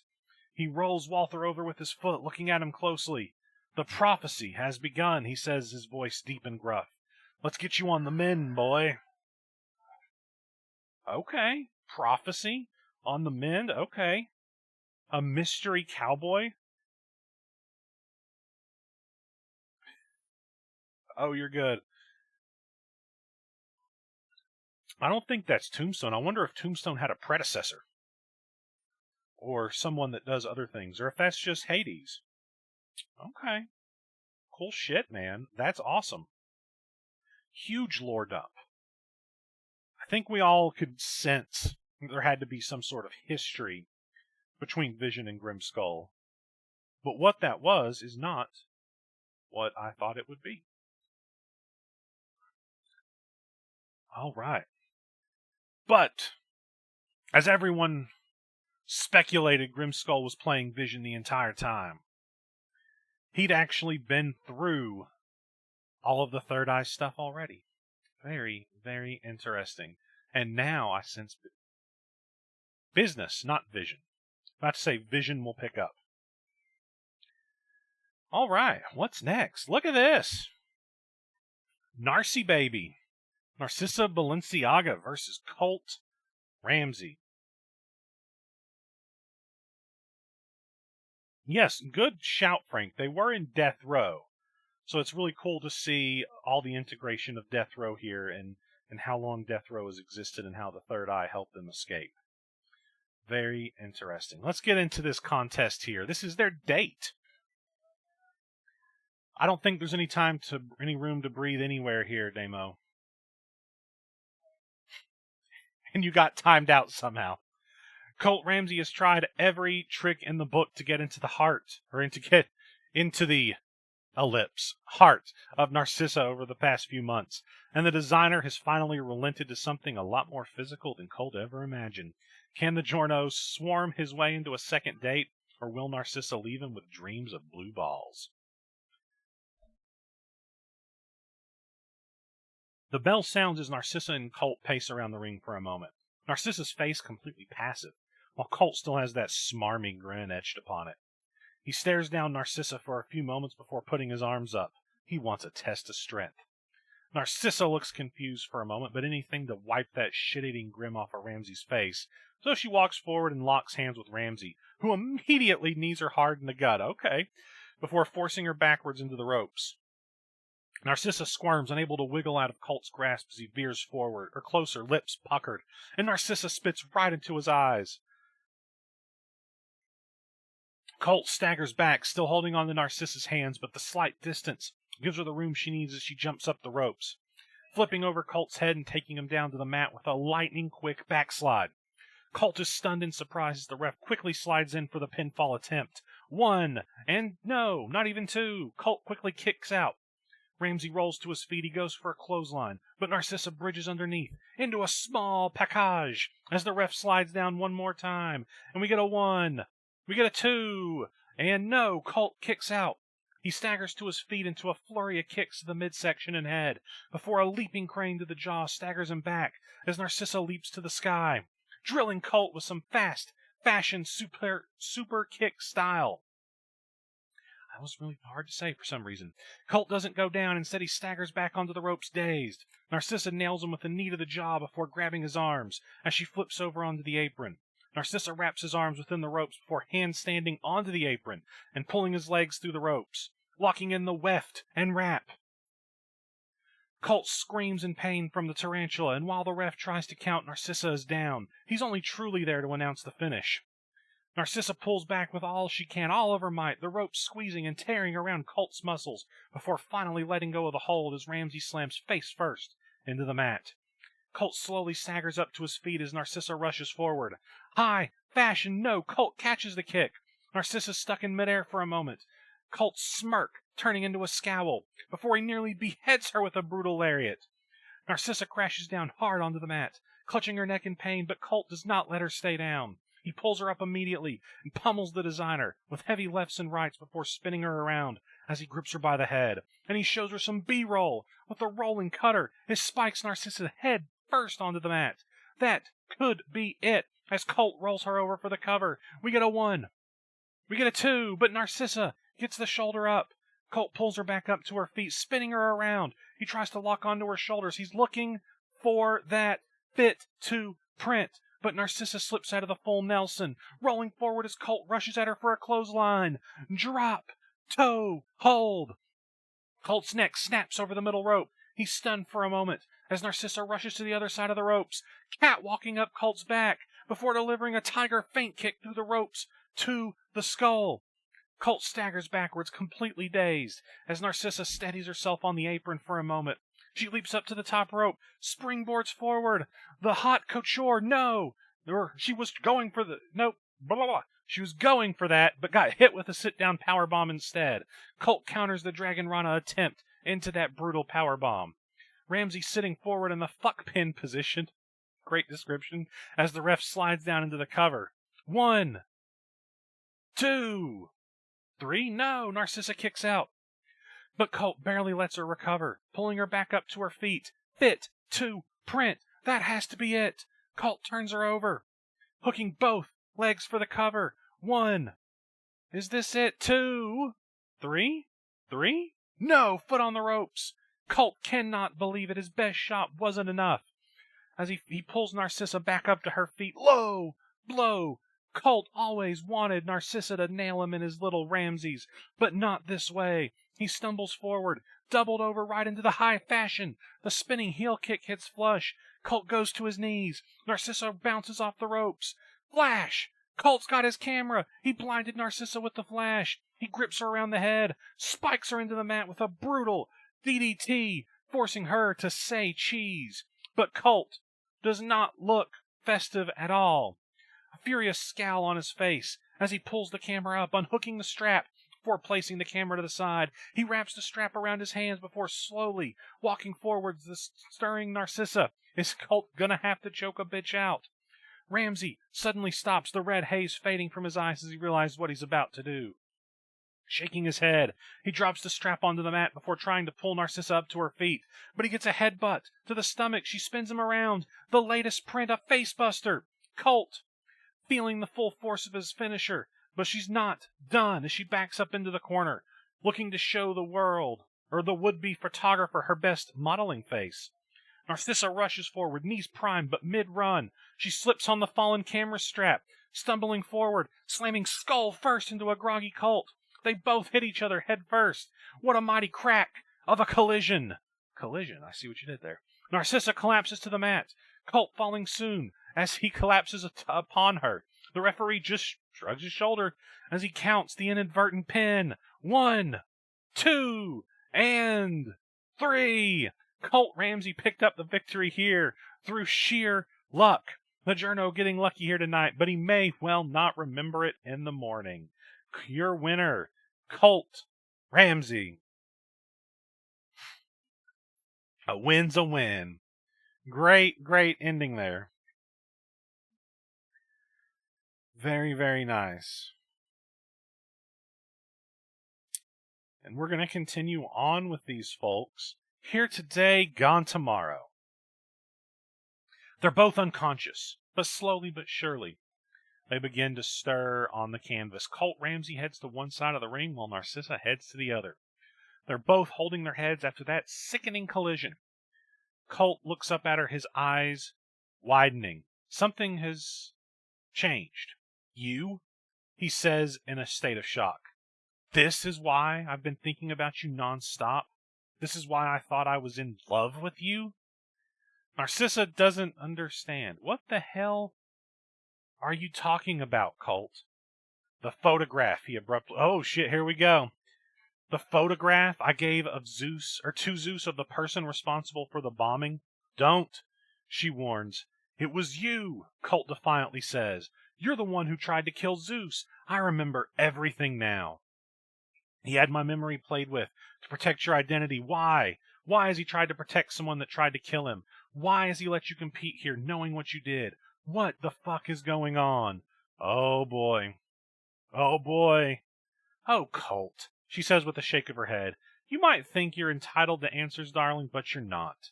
You should have kept that photo to yourself. Narcissa doesn't reply any further. She simply exits the ring apron and drops off, walking away. Colt isn't finished. This isn't over, Narcissa, he roars after her. And she smiles as we cut away. Okay.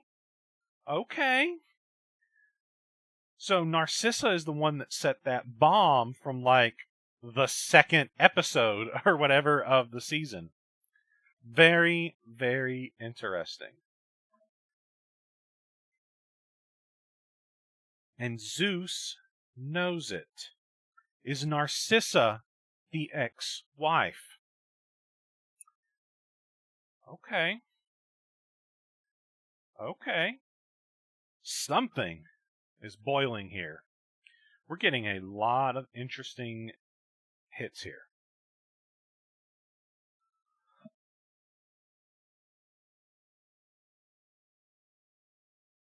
Well, Artemis's mother died, but she also referenced an ex-wife, which could be a different person. So many theories. Okay, let's keep going.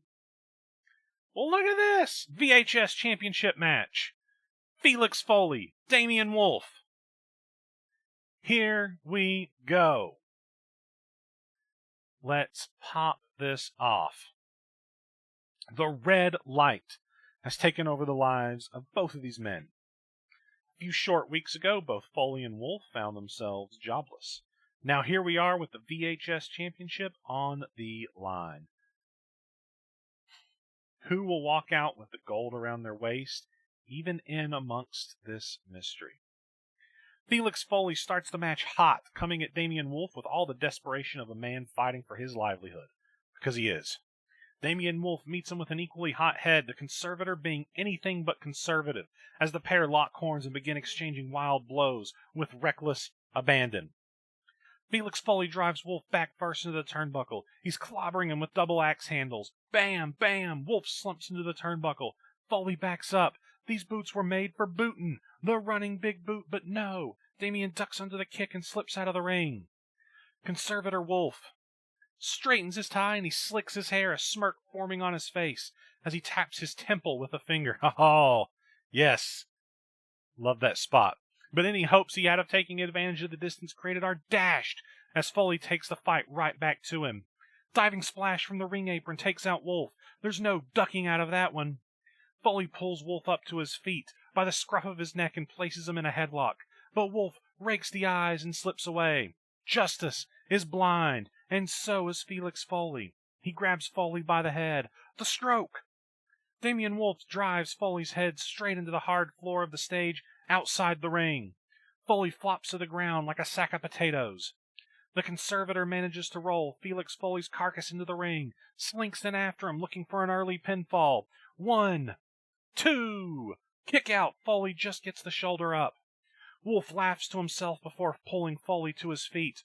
He pulls Foley into a lockup, but Foley parries the incoming grasp and rushes backwards a few steps into the ropes. He comes rebounding back off the ropes and flies at Wolf. Massive lariat flips Damian Wolf upside down and inside out. Felix crumples to a knee, still shaking the effects of Wolf's finisher. Damian claws his way across the ring, crawling to the ropes to pull himself upwards. The pair meet in the center of the ring and lock horns. Headshots are exchanged by both men.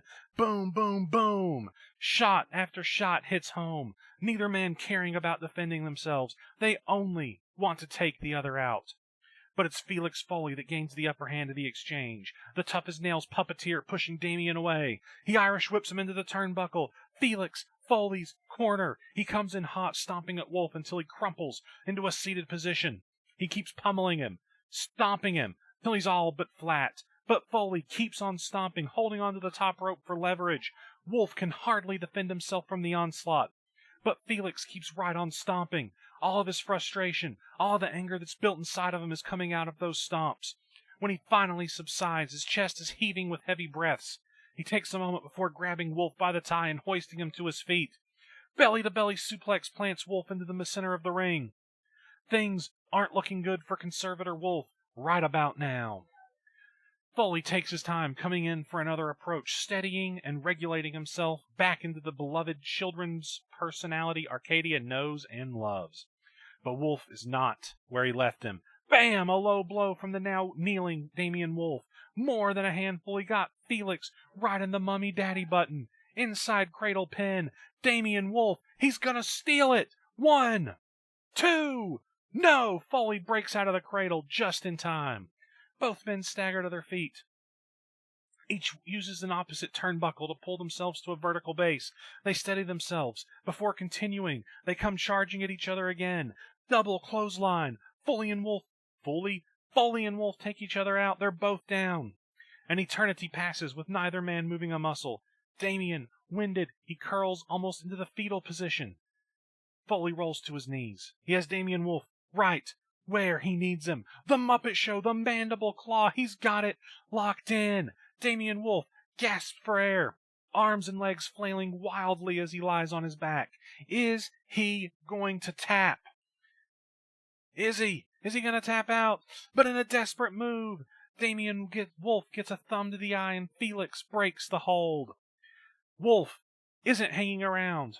He scrambles and tumbles to the ropes, bounding off of them and coming back at Foley. But Foley catches him in the center of the ring, both hands around his neck. He lifts Damian up in the air. Conservator Wolf's legs dangle in the air. Foley slams him back to the mat. The master of puppets, the double-handed chokeslam, kills Wolf with fire. The pin is elementary by now. 1, 2, and 3. Felix Foley retains his championship. He killed it with fire.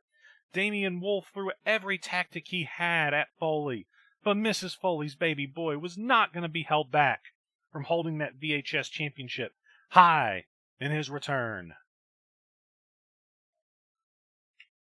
Very nice. Exciting match. But I think what we all want to see is what the hell comes next. Are we going to find out about the red light? Let's all get hype. I mean, maybe don't get hype. We might not find out about the red light. Rock, paper, scissors is the name of this segment. Here we go. Felix Foley joyfully gets back to his feet. He's finally put this war with Damian Wolf to bed. It's over. It's finally over. In his mind, we get a flash. Damian Wolf rises. Darkness. Oh no. Here it is. It's the red light. It's taken over the entire arena. It's here. The red light is here. We've been thrust from darkness to a dim red. Laughter. I shall not be defeated. You are my enemy, and I will seek my revenge. He laughs again. Ha ha ha. Challenge me. I make my low tall. Master of war, I make my low tall. I don't know if that's something I should know. Oh yes, it's the song Master of War. There we go. It plays over the PA system. Bounding in. With its harsh, roaring tones, the red light flickers and flashes. Felix and Damian end up back to back, side by side. Something is coming and they know it. We get darkness. What's going to happen? The light comes back on and we see it. Damian Wolf stands back to back, scanning the entire arena before him, looking for what stalks them. Here it is. Only what stood back to back with him isn't Felix Foley.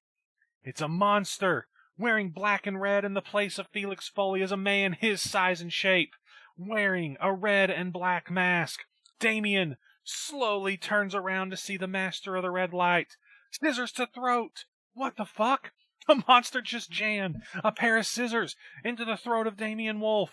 Blood spurts out everywhere, splashing the canvas, flowing away from the conservator. He grabs at his throat. His eyes are wide before he falls to his knees. He gags and chokes. Blood fills the canvas. The once Felix Foley reaches down, violently pulling the scissors from the throat of Wolf with a squelch. He stands over him, bloodied scissors in hand, cutting the air, as if he's cutting the strings that once held Damian Wolf up. The conservator, meanwhile, has met his grisly end. The red light was Felix Foley all along. But who is this murderous monster? His name? Scissors. And he's here to cut the strings. Brilliant! Scissors. Scissors is the red light. The red light was Felix Foley all along. Why? I don't know. I think there's more to this. What is he going to do? And, you know, I don't know if I can give an RIP to Damian Wolf. He was a little bit of a dick. And now he can announce, Dean can, what?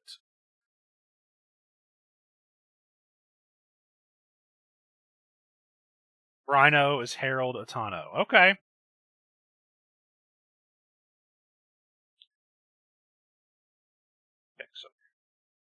Ooh, Poser in the chat.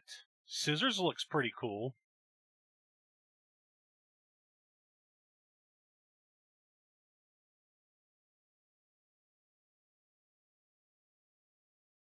All right.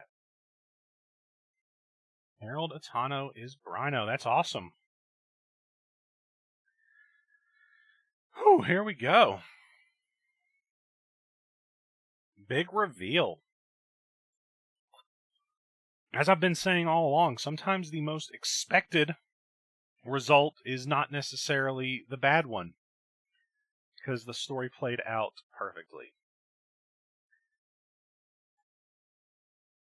What is next? Well, we've got a segment here with Druid, Drexel, Teddy O'Toole, and Tombstone. Okay. We'll do a quick review here. 1, 2, 3. We just have 3 matches left. We're cooking through.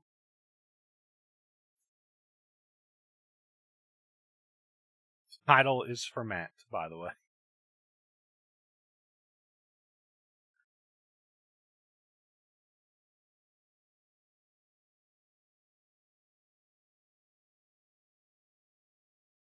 All right. Here we go. Ambrosia Custard. We're ringside. We're just moments before the fatal 4-way match for the Rewind Championship. Each competitor's in their corner prepared for what's ahead, but Teddy O'Toole's got a microphone. They say that there's a perfect moment for everything, if you're just willing to wait for it, he smugly and proudly says with a grin. And what better time to announce my newest creation, Ambrosia Custard. Drexel rolls his eyes.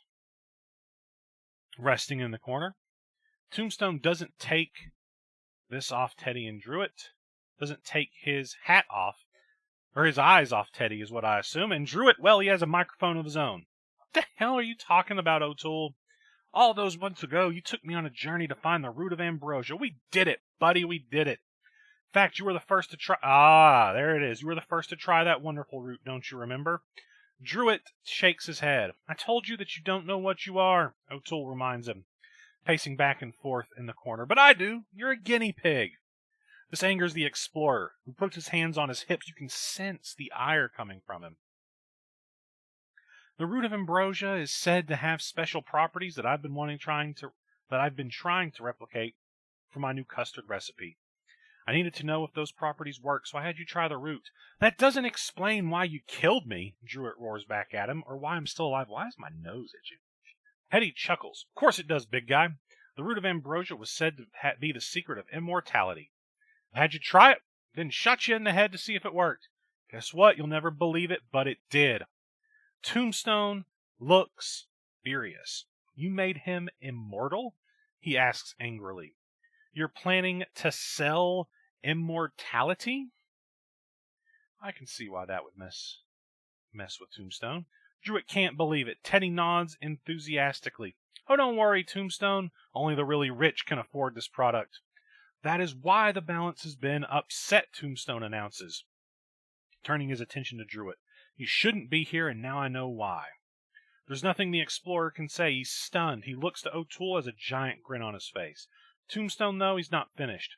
That product will never hit the shelves, he warns with a finger pointed at the Candyman. You'll perish before it does. He then turns his attention to Druitt. As for you, what's dead should stay dead.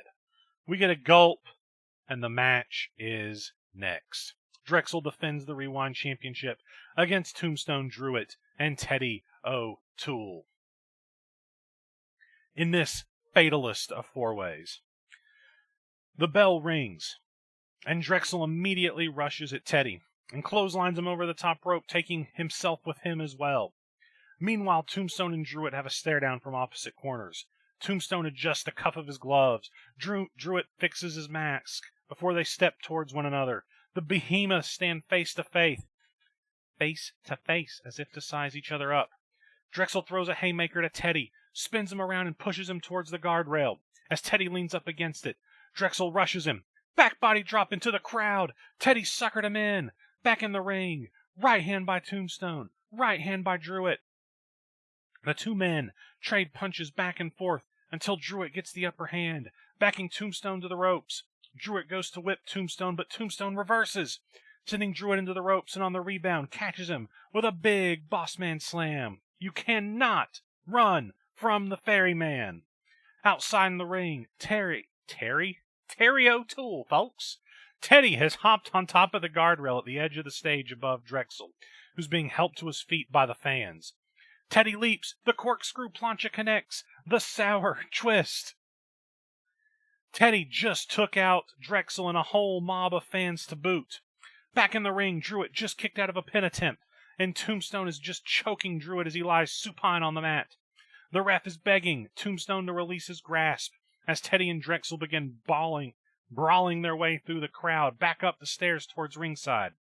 Drexel clotheslines Teddy over the barrier and hops over afterwards. Tombstone finally releases his grasp and stalks Druitt as he gets back to his feet.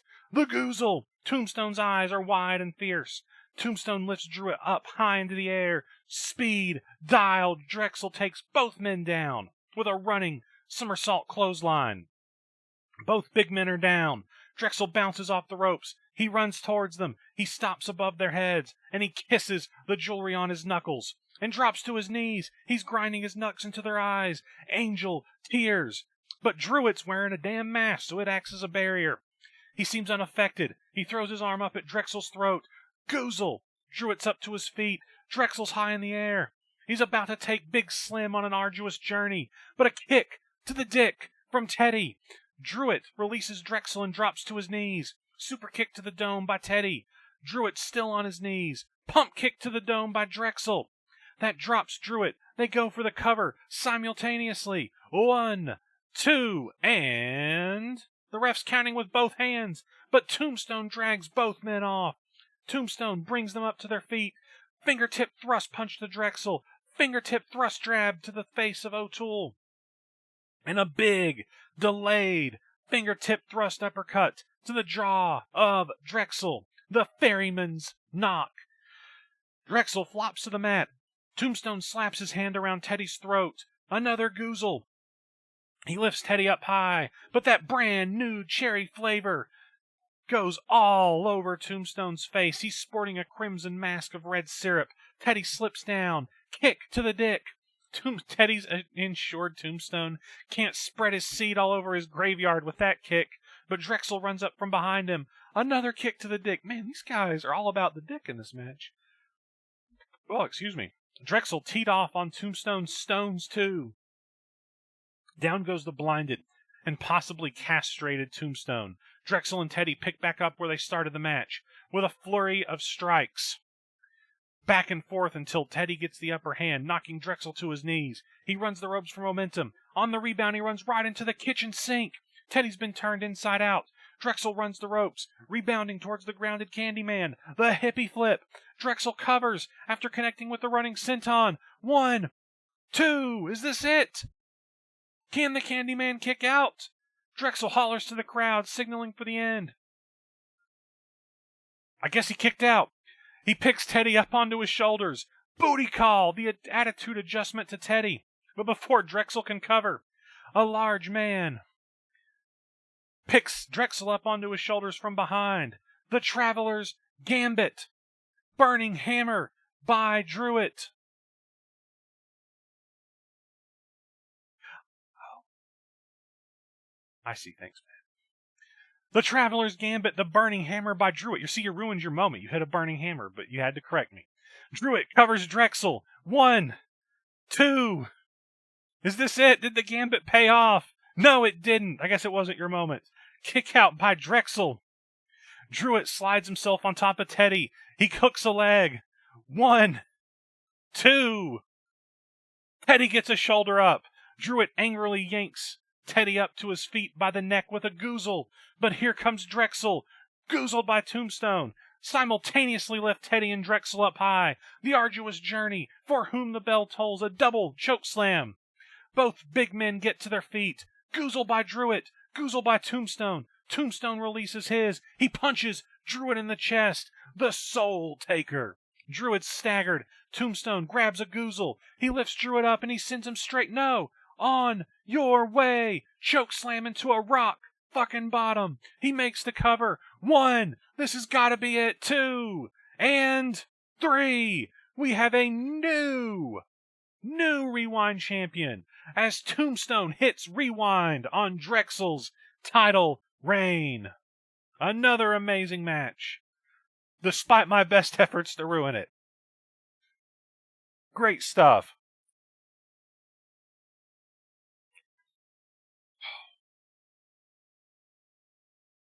Oh, man. Oh, man.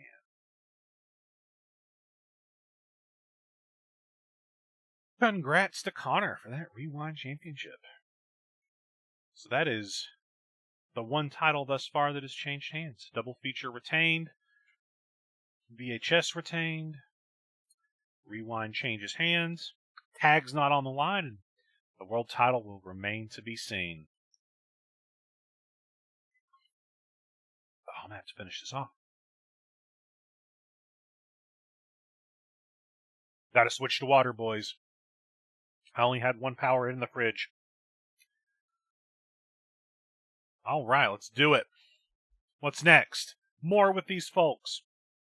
On Your Way is the title of the segment.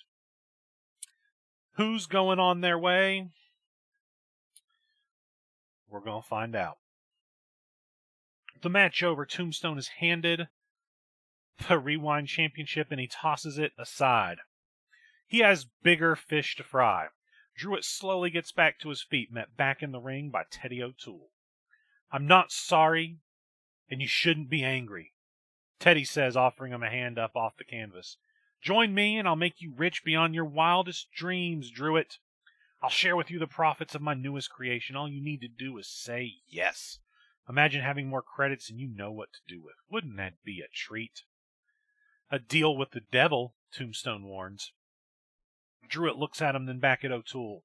A deal with the devil that stops you hunting me, he hisses back. That's what's next, isn't it? You're going to try to reset the balance by making me dead, motherfucker. Tell him, Druitt. Tombstone doesn't lie or try to hide it. Everything has led to this moment. All those moments of trying to find out why Druitt was dead have led us here, and now there are decisions to be made. He just nods. What's dead should stay dead. In that case, Druitt says, unbelievably accepting the hand of the man who killed him. This isn't going to end well, is it? Teddy pulls him back to his feet. An alliance struck. Only Druitt pulls him in close. I bet you weren't brave enough to take the route yourself, were you? Bang! Out of absolutely nowhere, Druitt pulls his firearm under the chin of Teddy O'Toole, and he blows his fucking brains out. Brain matter and blood splatter across the canvas and ring ropes as Teddy O'Toole falls effortlessly to the ground. With his hole blown into his head, Druitt puts his pistol back in the holster. He turns to Tombstone. Looks like you have work to do. Take this piece of shit on his way. Tombstone reluctantly walks over to the body of Teddy O'Toole, scooping him up. With the body of the Candyman in his arms, he stops short of Druitt, turning to look at him. I'll be back for you, he reminds him. I can't wait. And with that, Tombstone exits the ring with O'Toole in arms, sending him on his way. Teddy O'Toole is dead. Tombstone and Druitt are gonna have to fight again one day. And Drexel, he's running a club now. All right, yeah. Great lines here. Beautiful segment.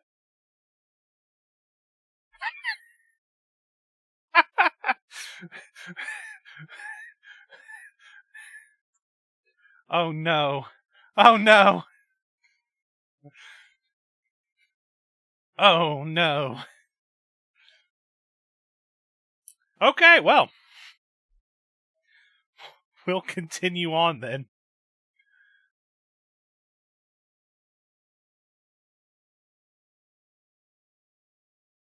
Okay. All right, gonna be interesting later on, but hey, look at this. While you guys are thinking about this, I just won't read anything that Teddy does. We'll see. We'll see how that works. Look at this. Armand Fidel and Manfred Kurz. The Joys of Eden. Here we go. Here we go. I got it, Dean. Tombstone lets the ghost of Teddy O'Toole wrestle this match just to make it worse for him. There it is. The Joys of Eden. We're in the red light district. We're in Eden.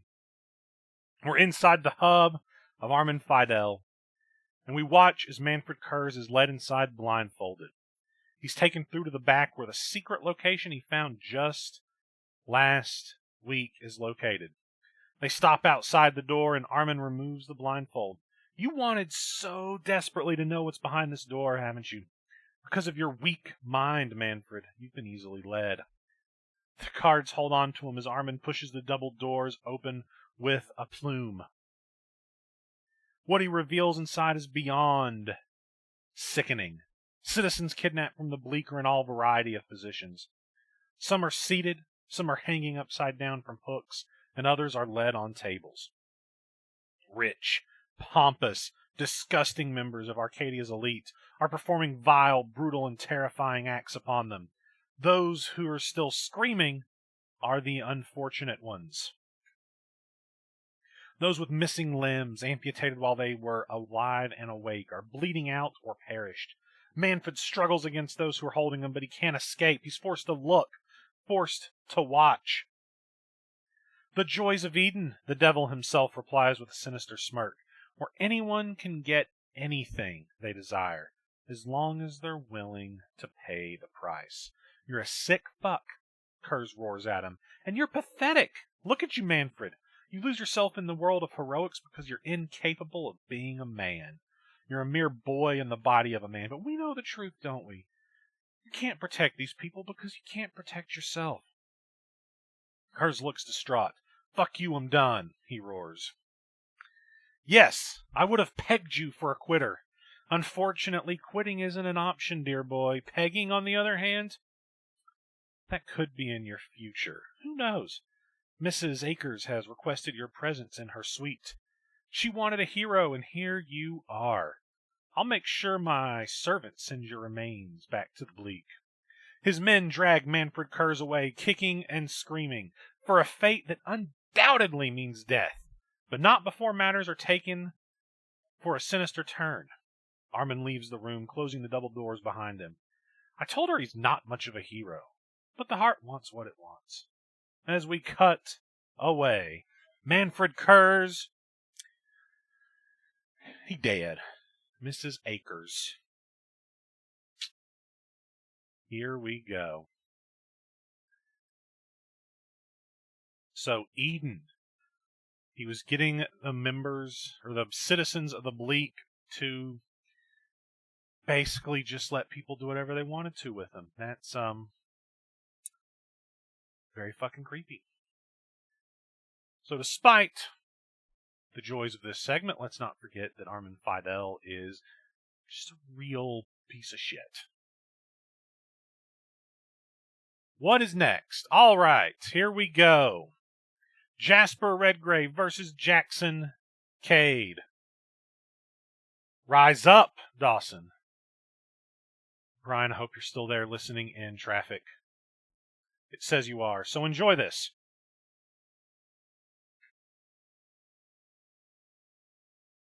Here's the one I'm going to botch the most because I wrote it. Here we go. Jackson Cade has been held prisoner by Jasper Redgrave in his gallery since before Warforged. Trapped in the unforgiving embrace of pain, the young Perseus has been pushed to the limits of his body, but now he's free, and Jasper Redgrave is going to find out just how deep Cade's convictions lie. The embrace of pain has been overloaded. The pool of blood beneath them bubbles menacingly. Jasper Redgrave kneels, trying to clear the smoke from his eyes, but Jackson Cade is running high on adrenaline. Let's make some art, motherfucker. Fueled by the fire of resistance, the specialist rushes forward. Hostile down! The kneeling Redgrave is rocked by the super kick, but he doesn't go down. Frothing at the mouth with rage, the emaciated Jackson Cade stands over the artist. With a right and a left, another. Right. Kick his ass, kid. But Redgrave, more monster than man, he smiles under the relentless assault because he knows what Cade's been through. Surely Cade slows down, trying to shake the cobwebs from his head, as the adrenaline is no longer what it was. Just as Jasper wanted. A Beal throw from Redgrave. He throws Jackson Cade through a fucking door like a sack of shit. It's the artist's turn now, as he stalks Cade through the doorway. On the other end, the gallery proper. The specialist is gasping for air, trying to find something to boost himself back up. He leans on a table to lift himself up before he suddenly recoils. Goblets filled with blood line the table, with skeletal remains sat behind them. In the center, a halo of finger bones crowns the center skeleton, victims of Redgrave. Like Riggs and his family. Like Jackson Cade. No longer. With a roar, Cade turns to face the oncoming Redgrave. They meet with furious strikes at one another. Headbutt from Cade. Blood trickles down his forehead, but Redgrave is still smiling. Embrace this, Cade yells as he grabs Redgrave into a suplex. Brainbuster through the fucking table. The master key has unlocked Redgrave's last fucking supper. Blood and bone go flying everywhere, like party confetti. Cade trying to shake off his fatigue. He grabs the crown of finger bones and snaps the chain. As Redgrave tries to rise, he starts choking them with him, but the brittle bones snap, knocking Cade backwards from the massive force he was exerting. Shaking off his own cobwebs, Redgrave gets back up. Hostile down! No! Redgrave ducks. The artist, still discombobulated, tries to put some space between them, moving down the gallery row. Cade follows, ready to continue his assault. Headbutt from Redgrave knocks both of them down. Now they're both bleeding. Redgrave stumbles back up, his eyes gleaming with ferocious determination. But Cade will not relent. Incendiary round, the bullhammer elbow finally wipes the smile off of Jasper Redgrave's face. Out of air. Cade doesn't have much, only bursts, but they're enough. Redgrave crawls backwards this time, trying to lift himself up on one of his exhibits. This one is a tower of disarticulated skulls, some jawless, others still sporting remains of desiccated flesh. But they can't hold his weight. The skulls fall from his display, showering the gallery floor with shards of bone and clotted blood.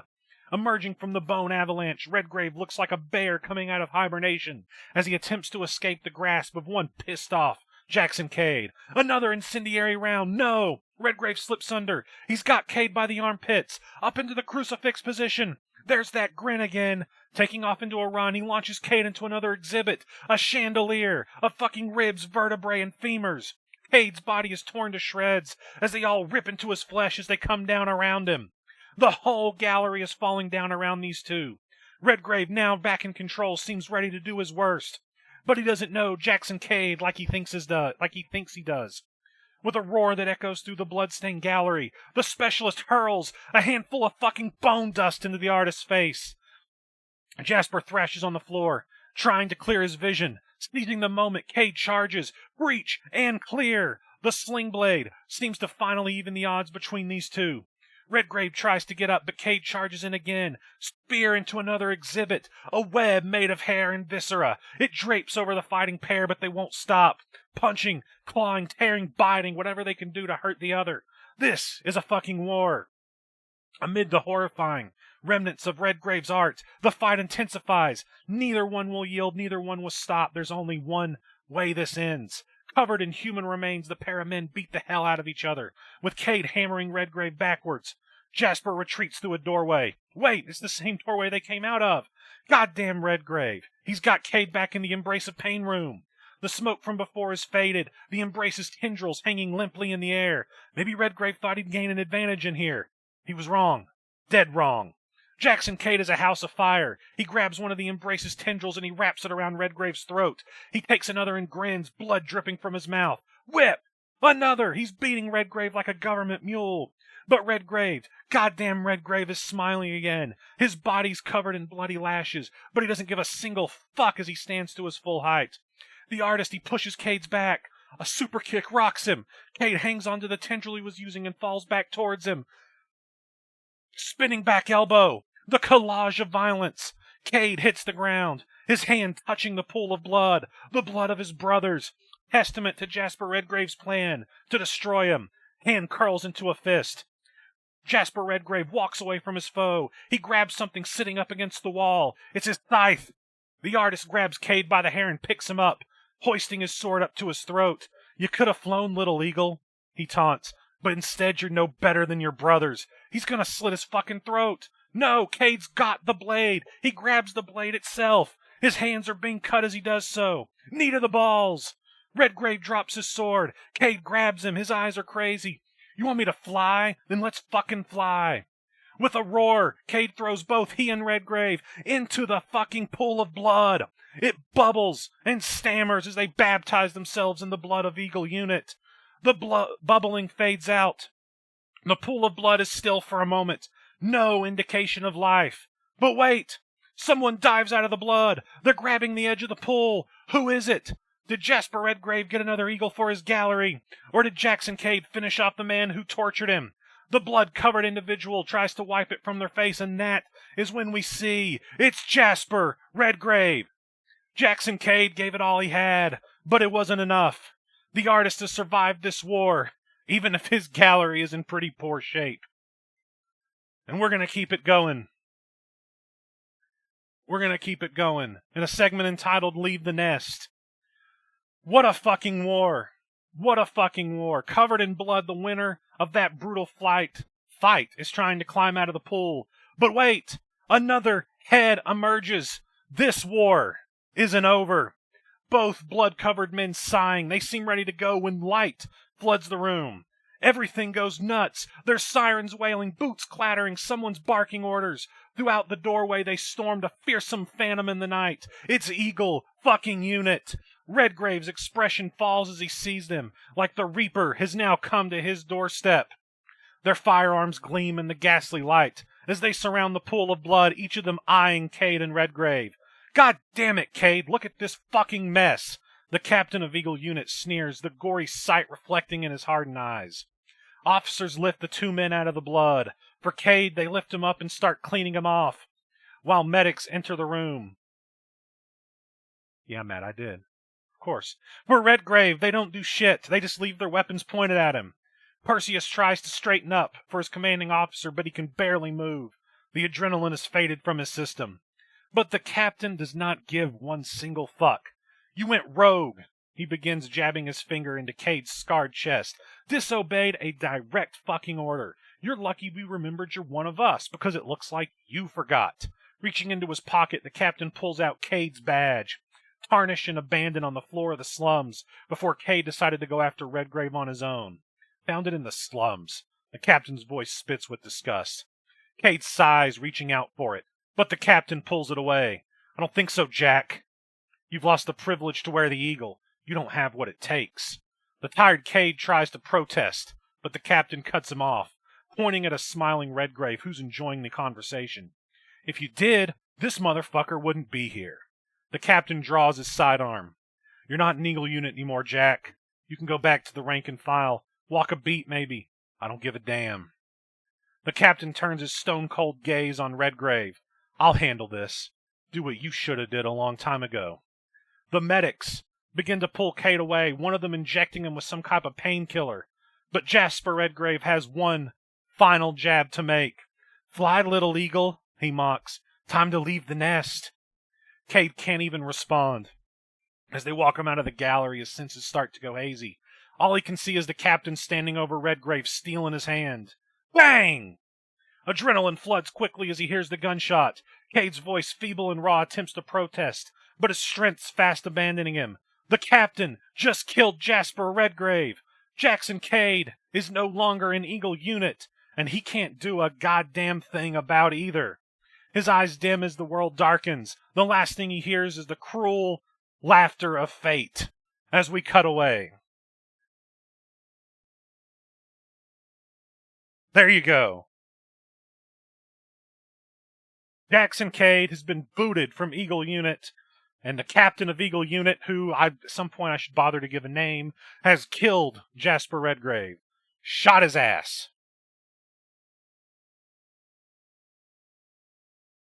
Hope you didn't wreck, Brian. All right.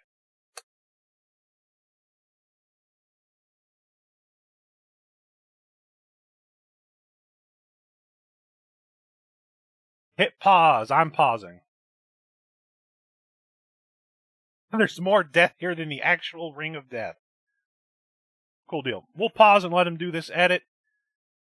What's your guys' favorite part of the show been so far?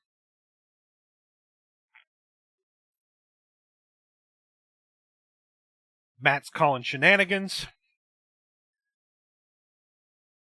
Fucking everything. Yes, what a hell of a show.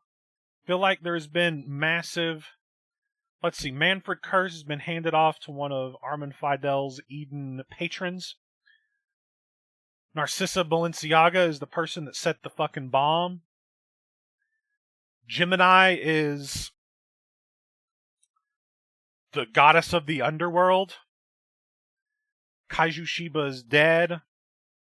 Drexel is not whatever the fuck he was. Red Hood is Artemis, Zeus's daughter. Teddy O'Toole is dead. Druid is immortal because of the fucking Ambrosia thing. Grimskull was fucking with Vision the whole time. Vision's the one that dunked him in the head. Hot damn. What else? Felix Foley is Scissors, the Red Light. Damian Wolf is dead. Brino is Harold Atano, who is coming. Jackson Cade is out of Eagle Unit. Jasper Redgrave is dead. Colt's no longer lovesick. Yes, it seems that way.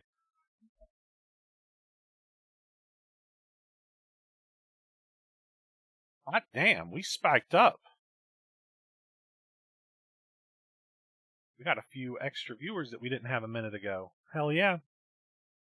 I know it just shows 16 on my thing, but I'm showing 20 on the stream manager. Fucking hell. And well, let's talk about this main event. It's going to be a triple threat, apparently. Let's talk about the Pandemonium Curse.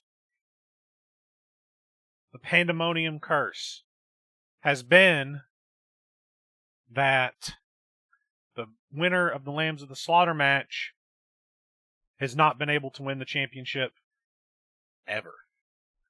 In the first Ring of Dreams, Red River Jack, the winner of the Pandemonium match, failed to defeat Isaiah Black. The next year, Bruce Van Chan failed to win the World Championship, although in that case the champion didn't retain either because of an invasion. The year after that, Solomon Rhodes failed to defeat Tommy Hawk. The year after that, Nicholas Mammon failed to defeat Edward Newton. The year after that, Redmond Quinn failed to defeat Nightstick. The year after that was that one, Nigma failing to defeat Sigil. And then the year after that, this is where I'm going to start sucking and forgetting. Who won the one the year after that? Oh God, it was me, wasn't it? Did I win? Is that the one that I won? And I've just forgot it? Someone help me. Ha! Of course! Luke Storm failed to defeat Voynich. That's it. And then the year after that,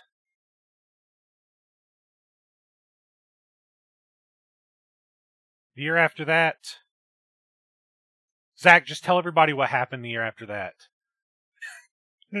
PGK failed to beat Zero. Okay, I was thinking that there was a year between that. And now we'll find out if Dr. Death is able to win the championship here tonight. Now this is going to be a triple threat match, but it does not matter for the Pandemonium Curse as long as it only matters if Dr. Death wins for that curse to be broken. If Stubbins Doom wins this match, then oh well.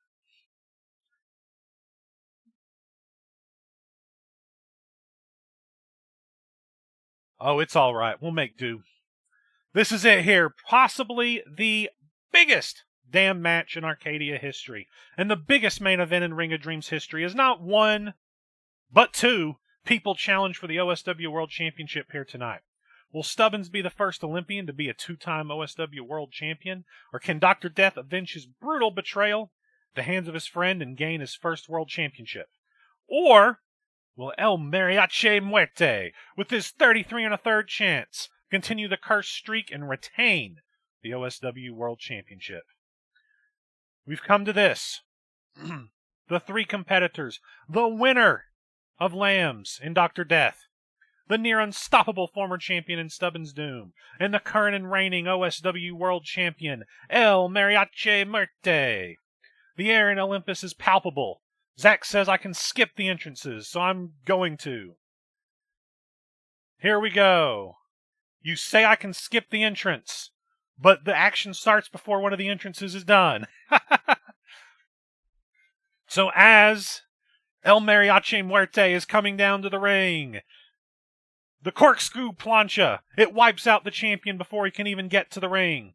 Dr. Death lays into Mariachi with heavy stomps before picking him up and forcibly sliding him into the ring, where Doom awaits with stomps of his own.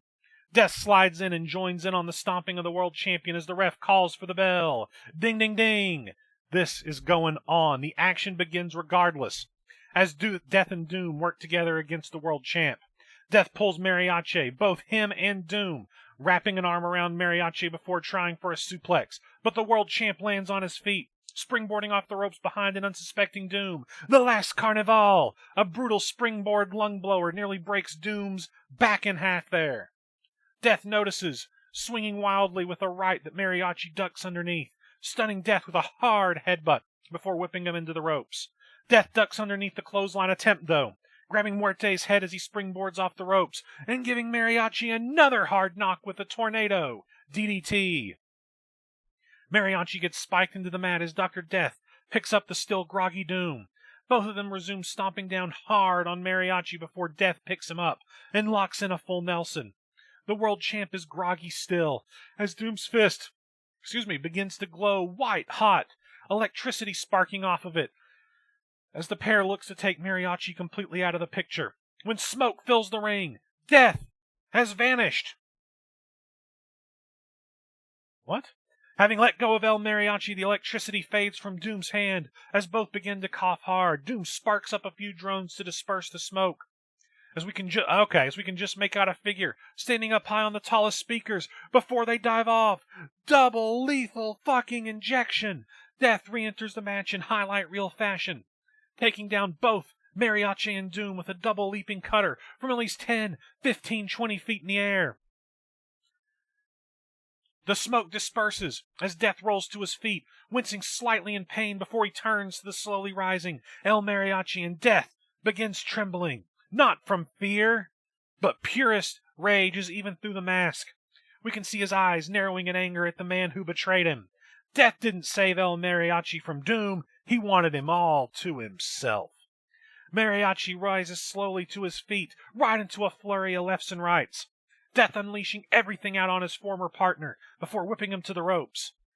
EMM manages to duck underneath a clothesline before springboarding off the ropes. The last Carnival! Mariachi damn near tries to snap Death's back in half from the lung blower as he gets back to his feet, finally unhooking the belt from around his waist. Wearing the belt the whole time. Death is already on his feet. Mariachi senses it, gripping the belt in his hands before swinging wildly.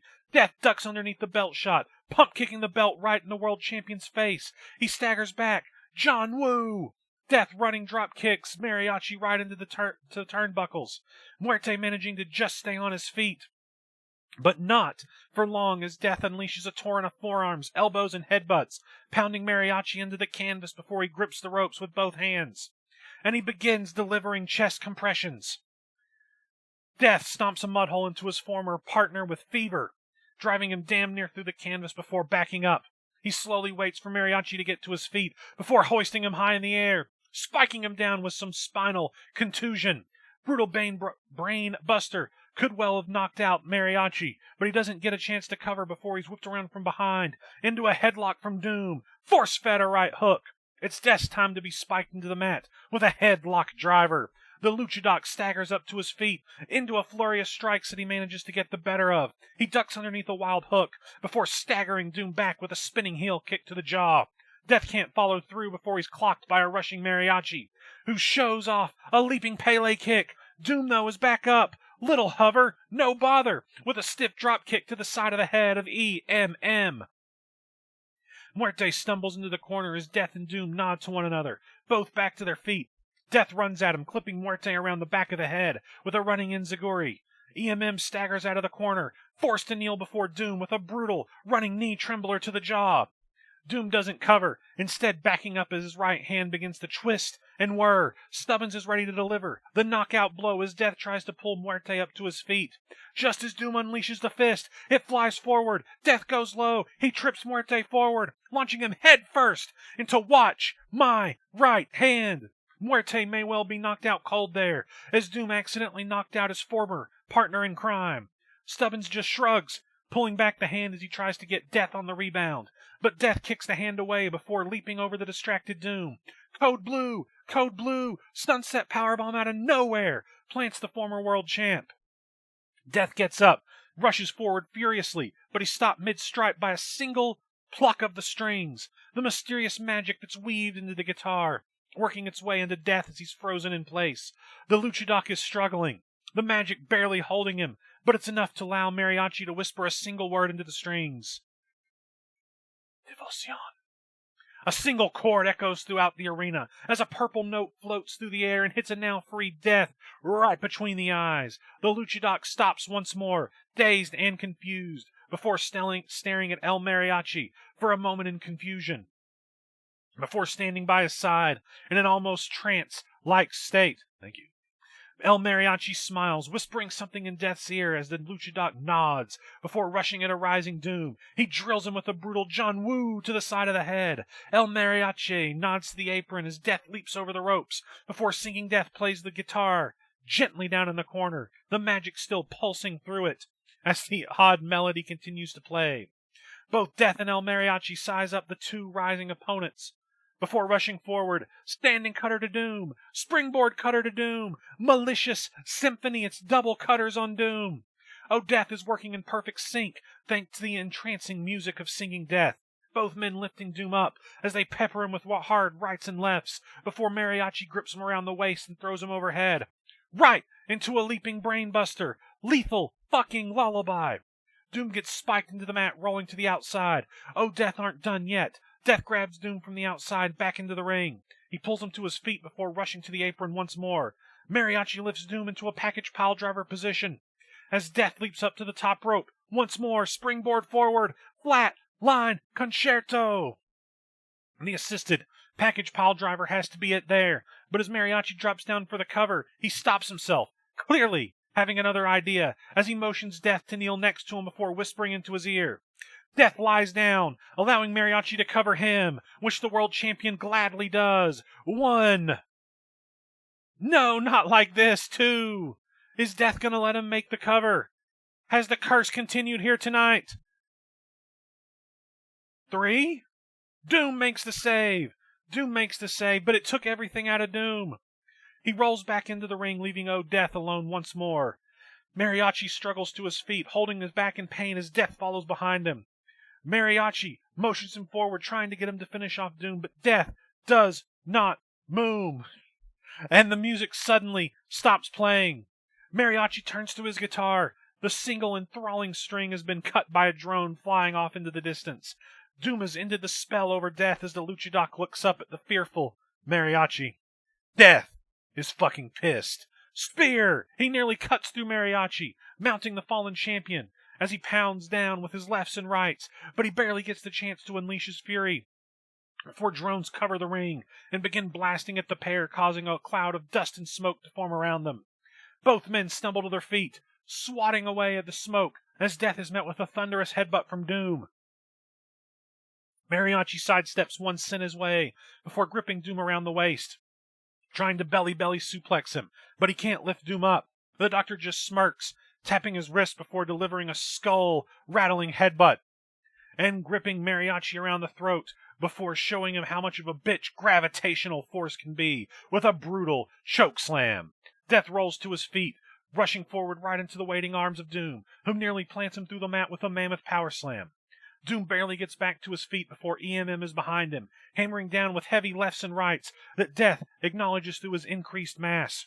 EMM leaps up with a high knee that seems to stagger Doom back a few feet before grabbing him by the head and rushing up the ropes. Clothesline, no!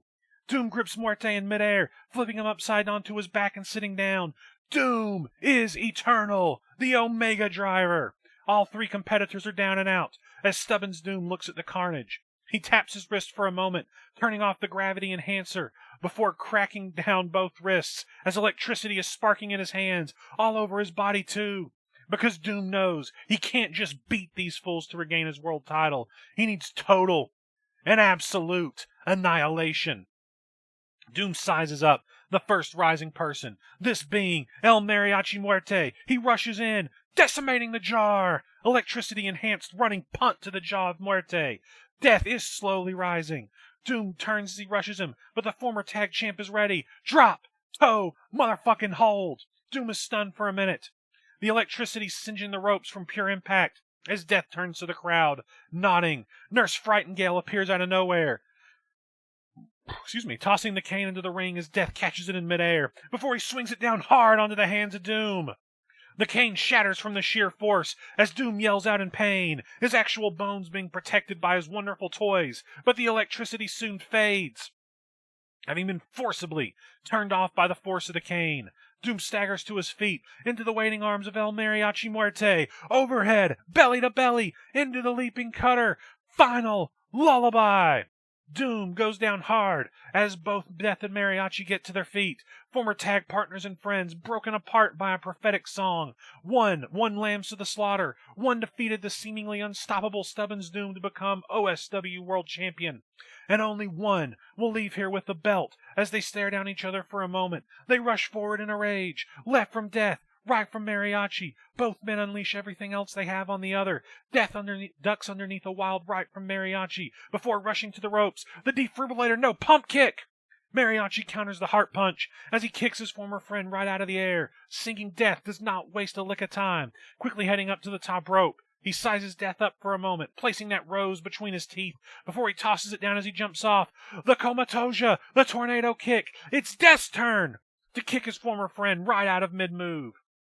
Death pulls Mariachi back up to his feet, delivering a brutal headbutt before gripping him around the waist, delivering a sure victory by appointment with the Destino. That could be it, right there, but Death isn't covering. He doesn't just want to beat Mariachi for the title, he wants revenge, damn it. Death grabs the fallen rose. He places it between Mariachi's teeth before he pulls his head between his legs. Death focuses for a moment before rushing a few steps and flipping forward. Death's calling. Package. Arcadian piledriver. Death delivers Mariachi's own Kill It With Fire. The rose being crushed underneath the weight of Mariachi's skull as Death drops down for the cover, hooking both legs. This has got to be it. Will the curse end? 1, 2. Is this it? 3. Holy shit, it happened! Dr. Death has done it. He's become the first person to break the Lamb's curse and win the world champion at Ring of Dreams, even if he had to destroy his former partner to do it. Holy shit, congratulations, Jesse. Well fucking done. Broken curse. Big ass pop. Amazing. Fucking amazing. Hell of a match. Dean, huge props on editing that to almost be seamless. Holy shit. Zach, great job on the original match, of course. Holy shit, indeed. Congratulations to the new world champion, Dr. Death. Hot damn.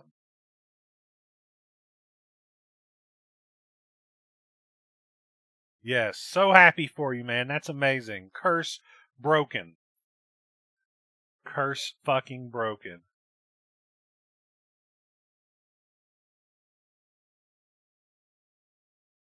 Hot damn.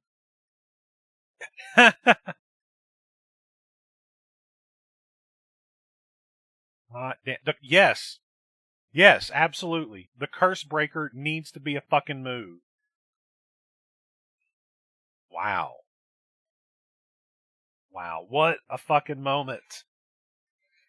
Hot damn.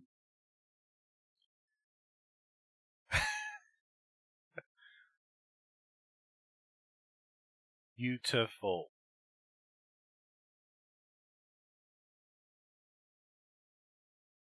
Did he win it with? He won it with, yeah, the package Canadian Destroyer. Right? I think that's what it is. Yeah. Or Arcadian Piledriver. Let's go with that.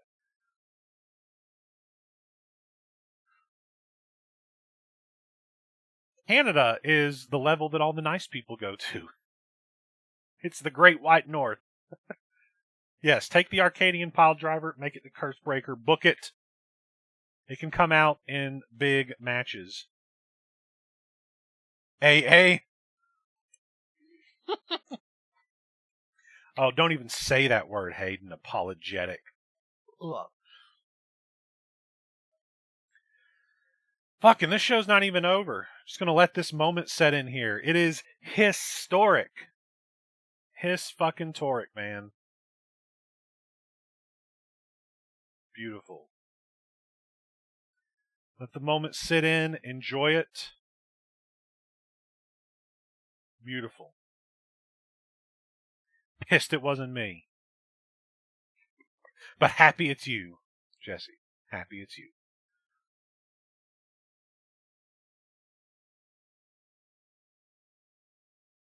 All right.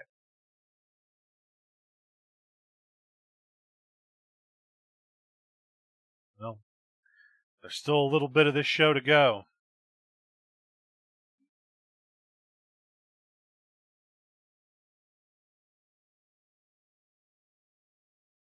Well, see, Matt, technically, since you just said Rod, we had a Ring of Death last week, so this is the 10th Rod event.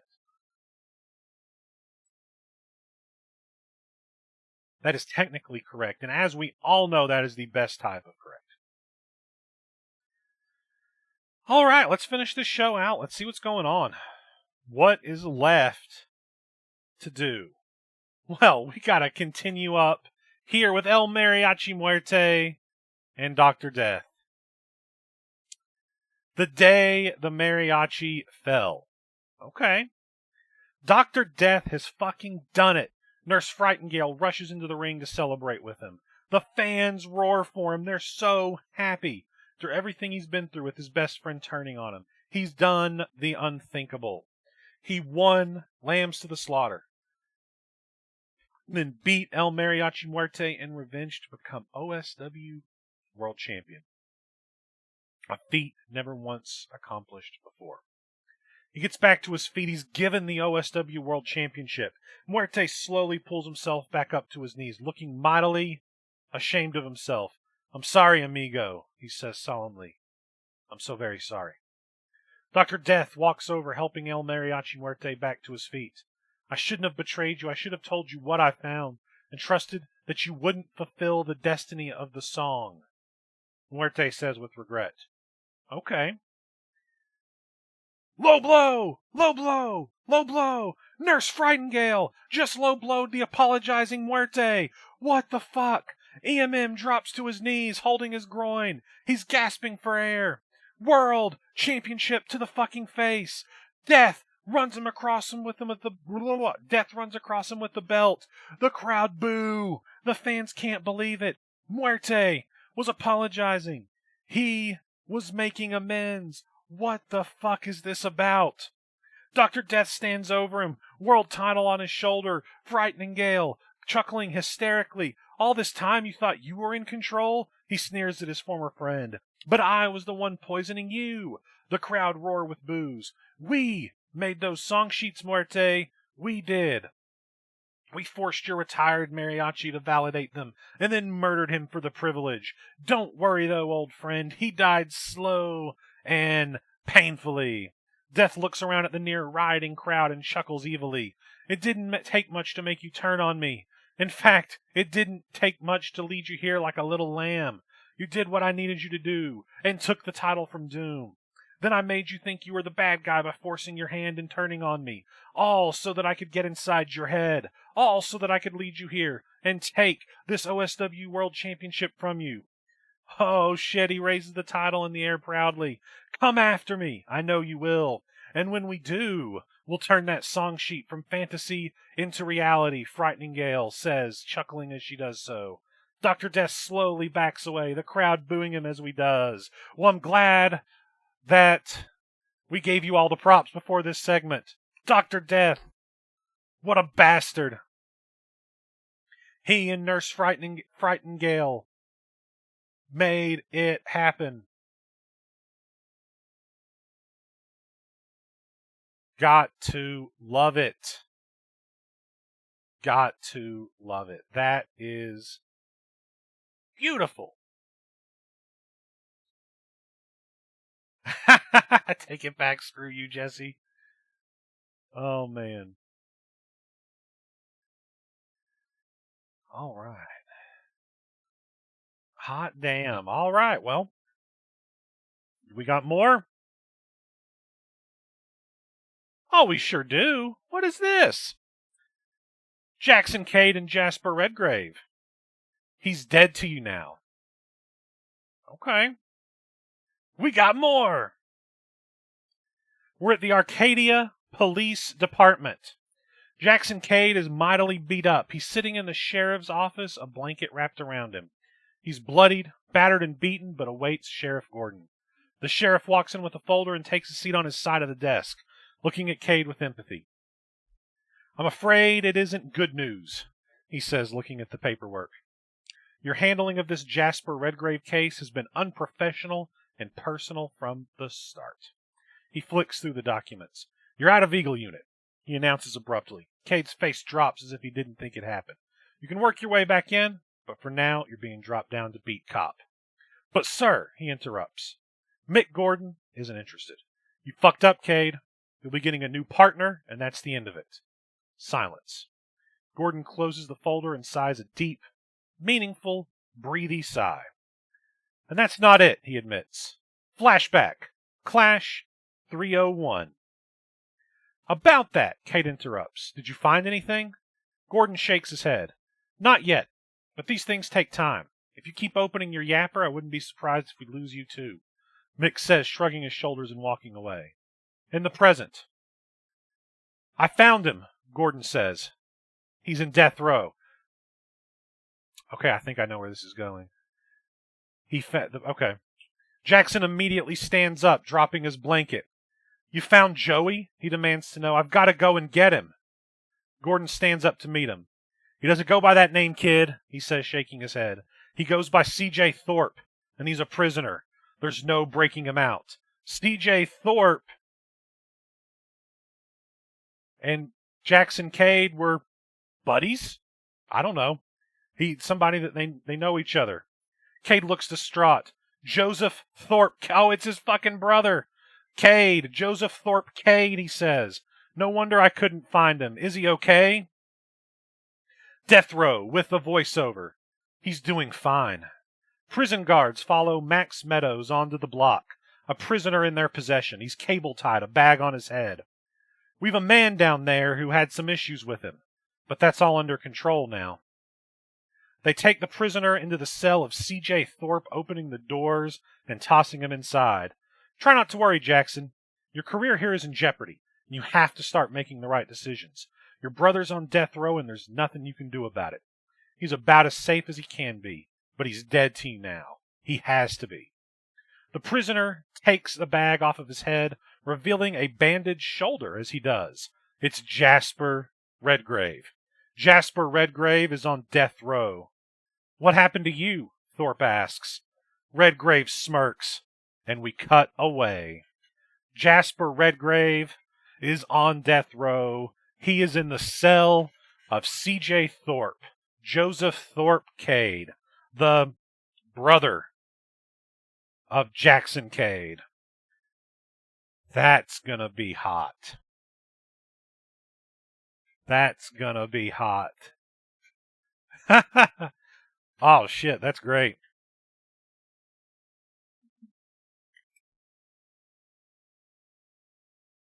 All right. Yes.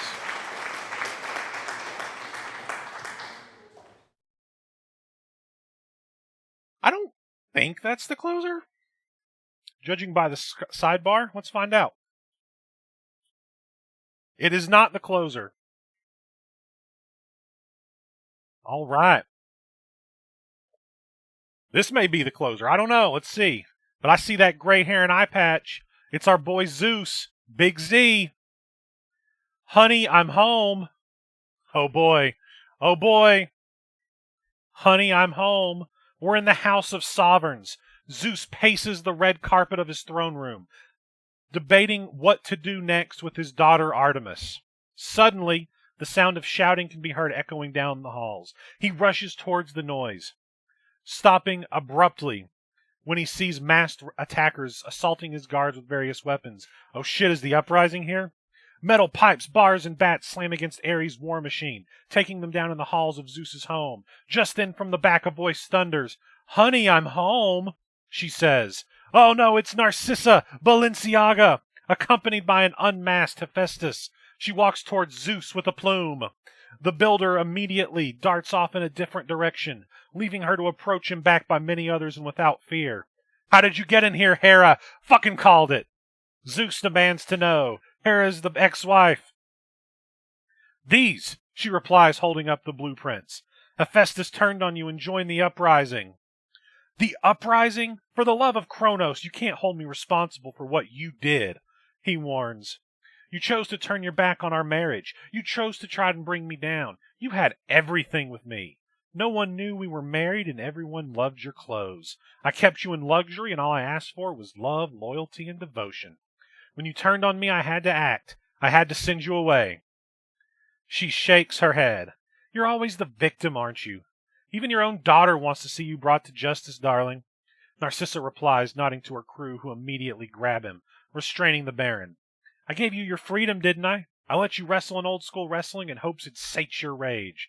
And when you tried to murder me, I let it go. That's why you wiped Ramsay's mind. I didn't tell anyone that you were Hera. Take him away, she demands. Someone find Artemis and free her. What about Hephaestus, someone else asks. He has his own business to attend to, she says, waving her finger around in a circle to rally her crew. Everyone goes in their own directions, taking Zeus away. He's been kidnapped. Meanwhile, oh shit, Hephaestus stands over Ares, a gun pointed at him. Do you know who I am? Ares growls stood. Do you know who I am? Hephaestus reports. You've not seen me without the get-up, have you? But you've seen my wife.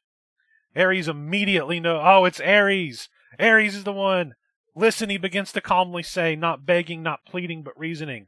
No, you listen. I love Aphrodite and I always have. She's my wife, Ares. You shouldn't sleep with another man's wife. He cocks the gun. Don't make me do something you'll regret. Ares warns him with a finger. You seem to forget. I'm the one with the gun. Bang! As we cut away. And that is the closer. Ares shoots. Somebody shoots with a bang to end the segment. Ares was the one getting it on with Aphrodite. Zeus. Man, that is giant. Holy shit. Zeus has been kidnapped by Hera, who is Narcissa Balenciaga. Yeah, you leave that shit up for a second. Sound it. I'm just going to make that up a little bit smaller. Okay. And a cliffhanger fucking ending. What a beautiful, beautiful fucking show that was. Just like, really, what an amazing little show that was put together. I don't think I have the chat to work in the background. Oh well. What a great fucking show that was. Beautifully put together. Dean went above and beyond putting these segments together. And listen, man, that editing of that main event was beautifully done in what was probably like a 15-minute at most time period. Completely cut another person out.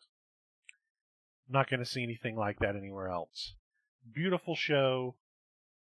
So much shit has happened here that it's going to be tough to unpack, and it really pushes us into season 2 with a lot of stuff to talk about. Oh, thanks, man. I really appreciate everybody coming out. We had, I think, up to 20 viewers at some point, which was good. And hope everybody enjoyed the show. I enjoyed putting it on for you, and I know that's what we're all here for. I'm glad everybody came out. I assume the OSW voice chat will be popping on the Discord after this, so I'll see you guys over there. But unless Dean has anything else, I think we're done.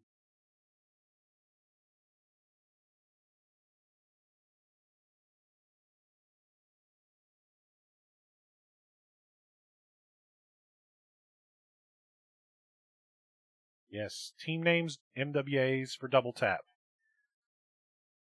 If you're my partner, then go ahead and come up with something.